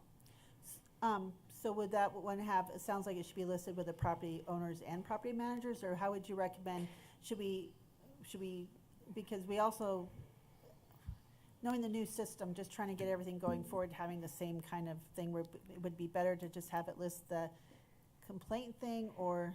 And I know there were some concerns with IT being able to pull multiple phone numbers, so we might need to take a look at that. So I can't guarantee that, but we can certainly address them and see if that's a possibility. Okay. Because I think it'd be important to have that, both names. So colleagues, how do you want to address? I just want to make sure the neighbors are addressed. So I think I just heard from our code compliance supervisor that regarding the website, they will look to see if that is possible, but therefore I think we should keep the condition of approval, the modification of number 13 to include the 750-foot radius and the list or the sharing of the property owner's contact information and the managers. Just keep it to there. Okay, that's fine. I'll pause on that, but that's a question going forward in a parking lot for me. I'll check. Okay, Thank you. Thank you. So with that, any further conditions or questions? Sounds like we're consensus. Commissioner Kofalos, I will ask you to make that motion with that extra condition. Thank you, Madam Chair. I move that the Board of County Commissioners approve the how do you say it? What? Wojciech. She sent me a YouTube pronunciation. I still got it wrong. Wojciech, I think. Wojciech. Thank you. short-term rental file number 23 dash zone 3426, subject to the 13 conditions in the staff report, amending condition 13 that would read, in addition to the contact information, I mean, I'm paraphrasing, but would include the designated property manager's contact information as well as the property owner's contact information to the neighbors within a 750-foot radius. Thank you for that motion. Any further discussion? Okay, all those in favor of the motion? Aye. Aye. Aye.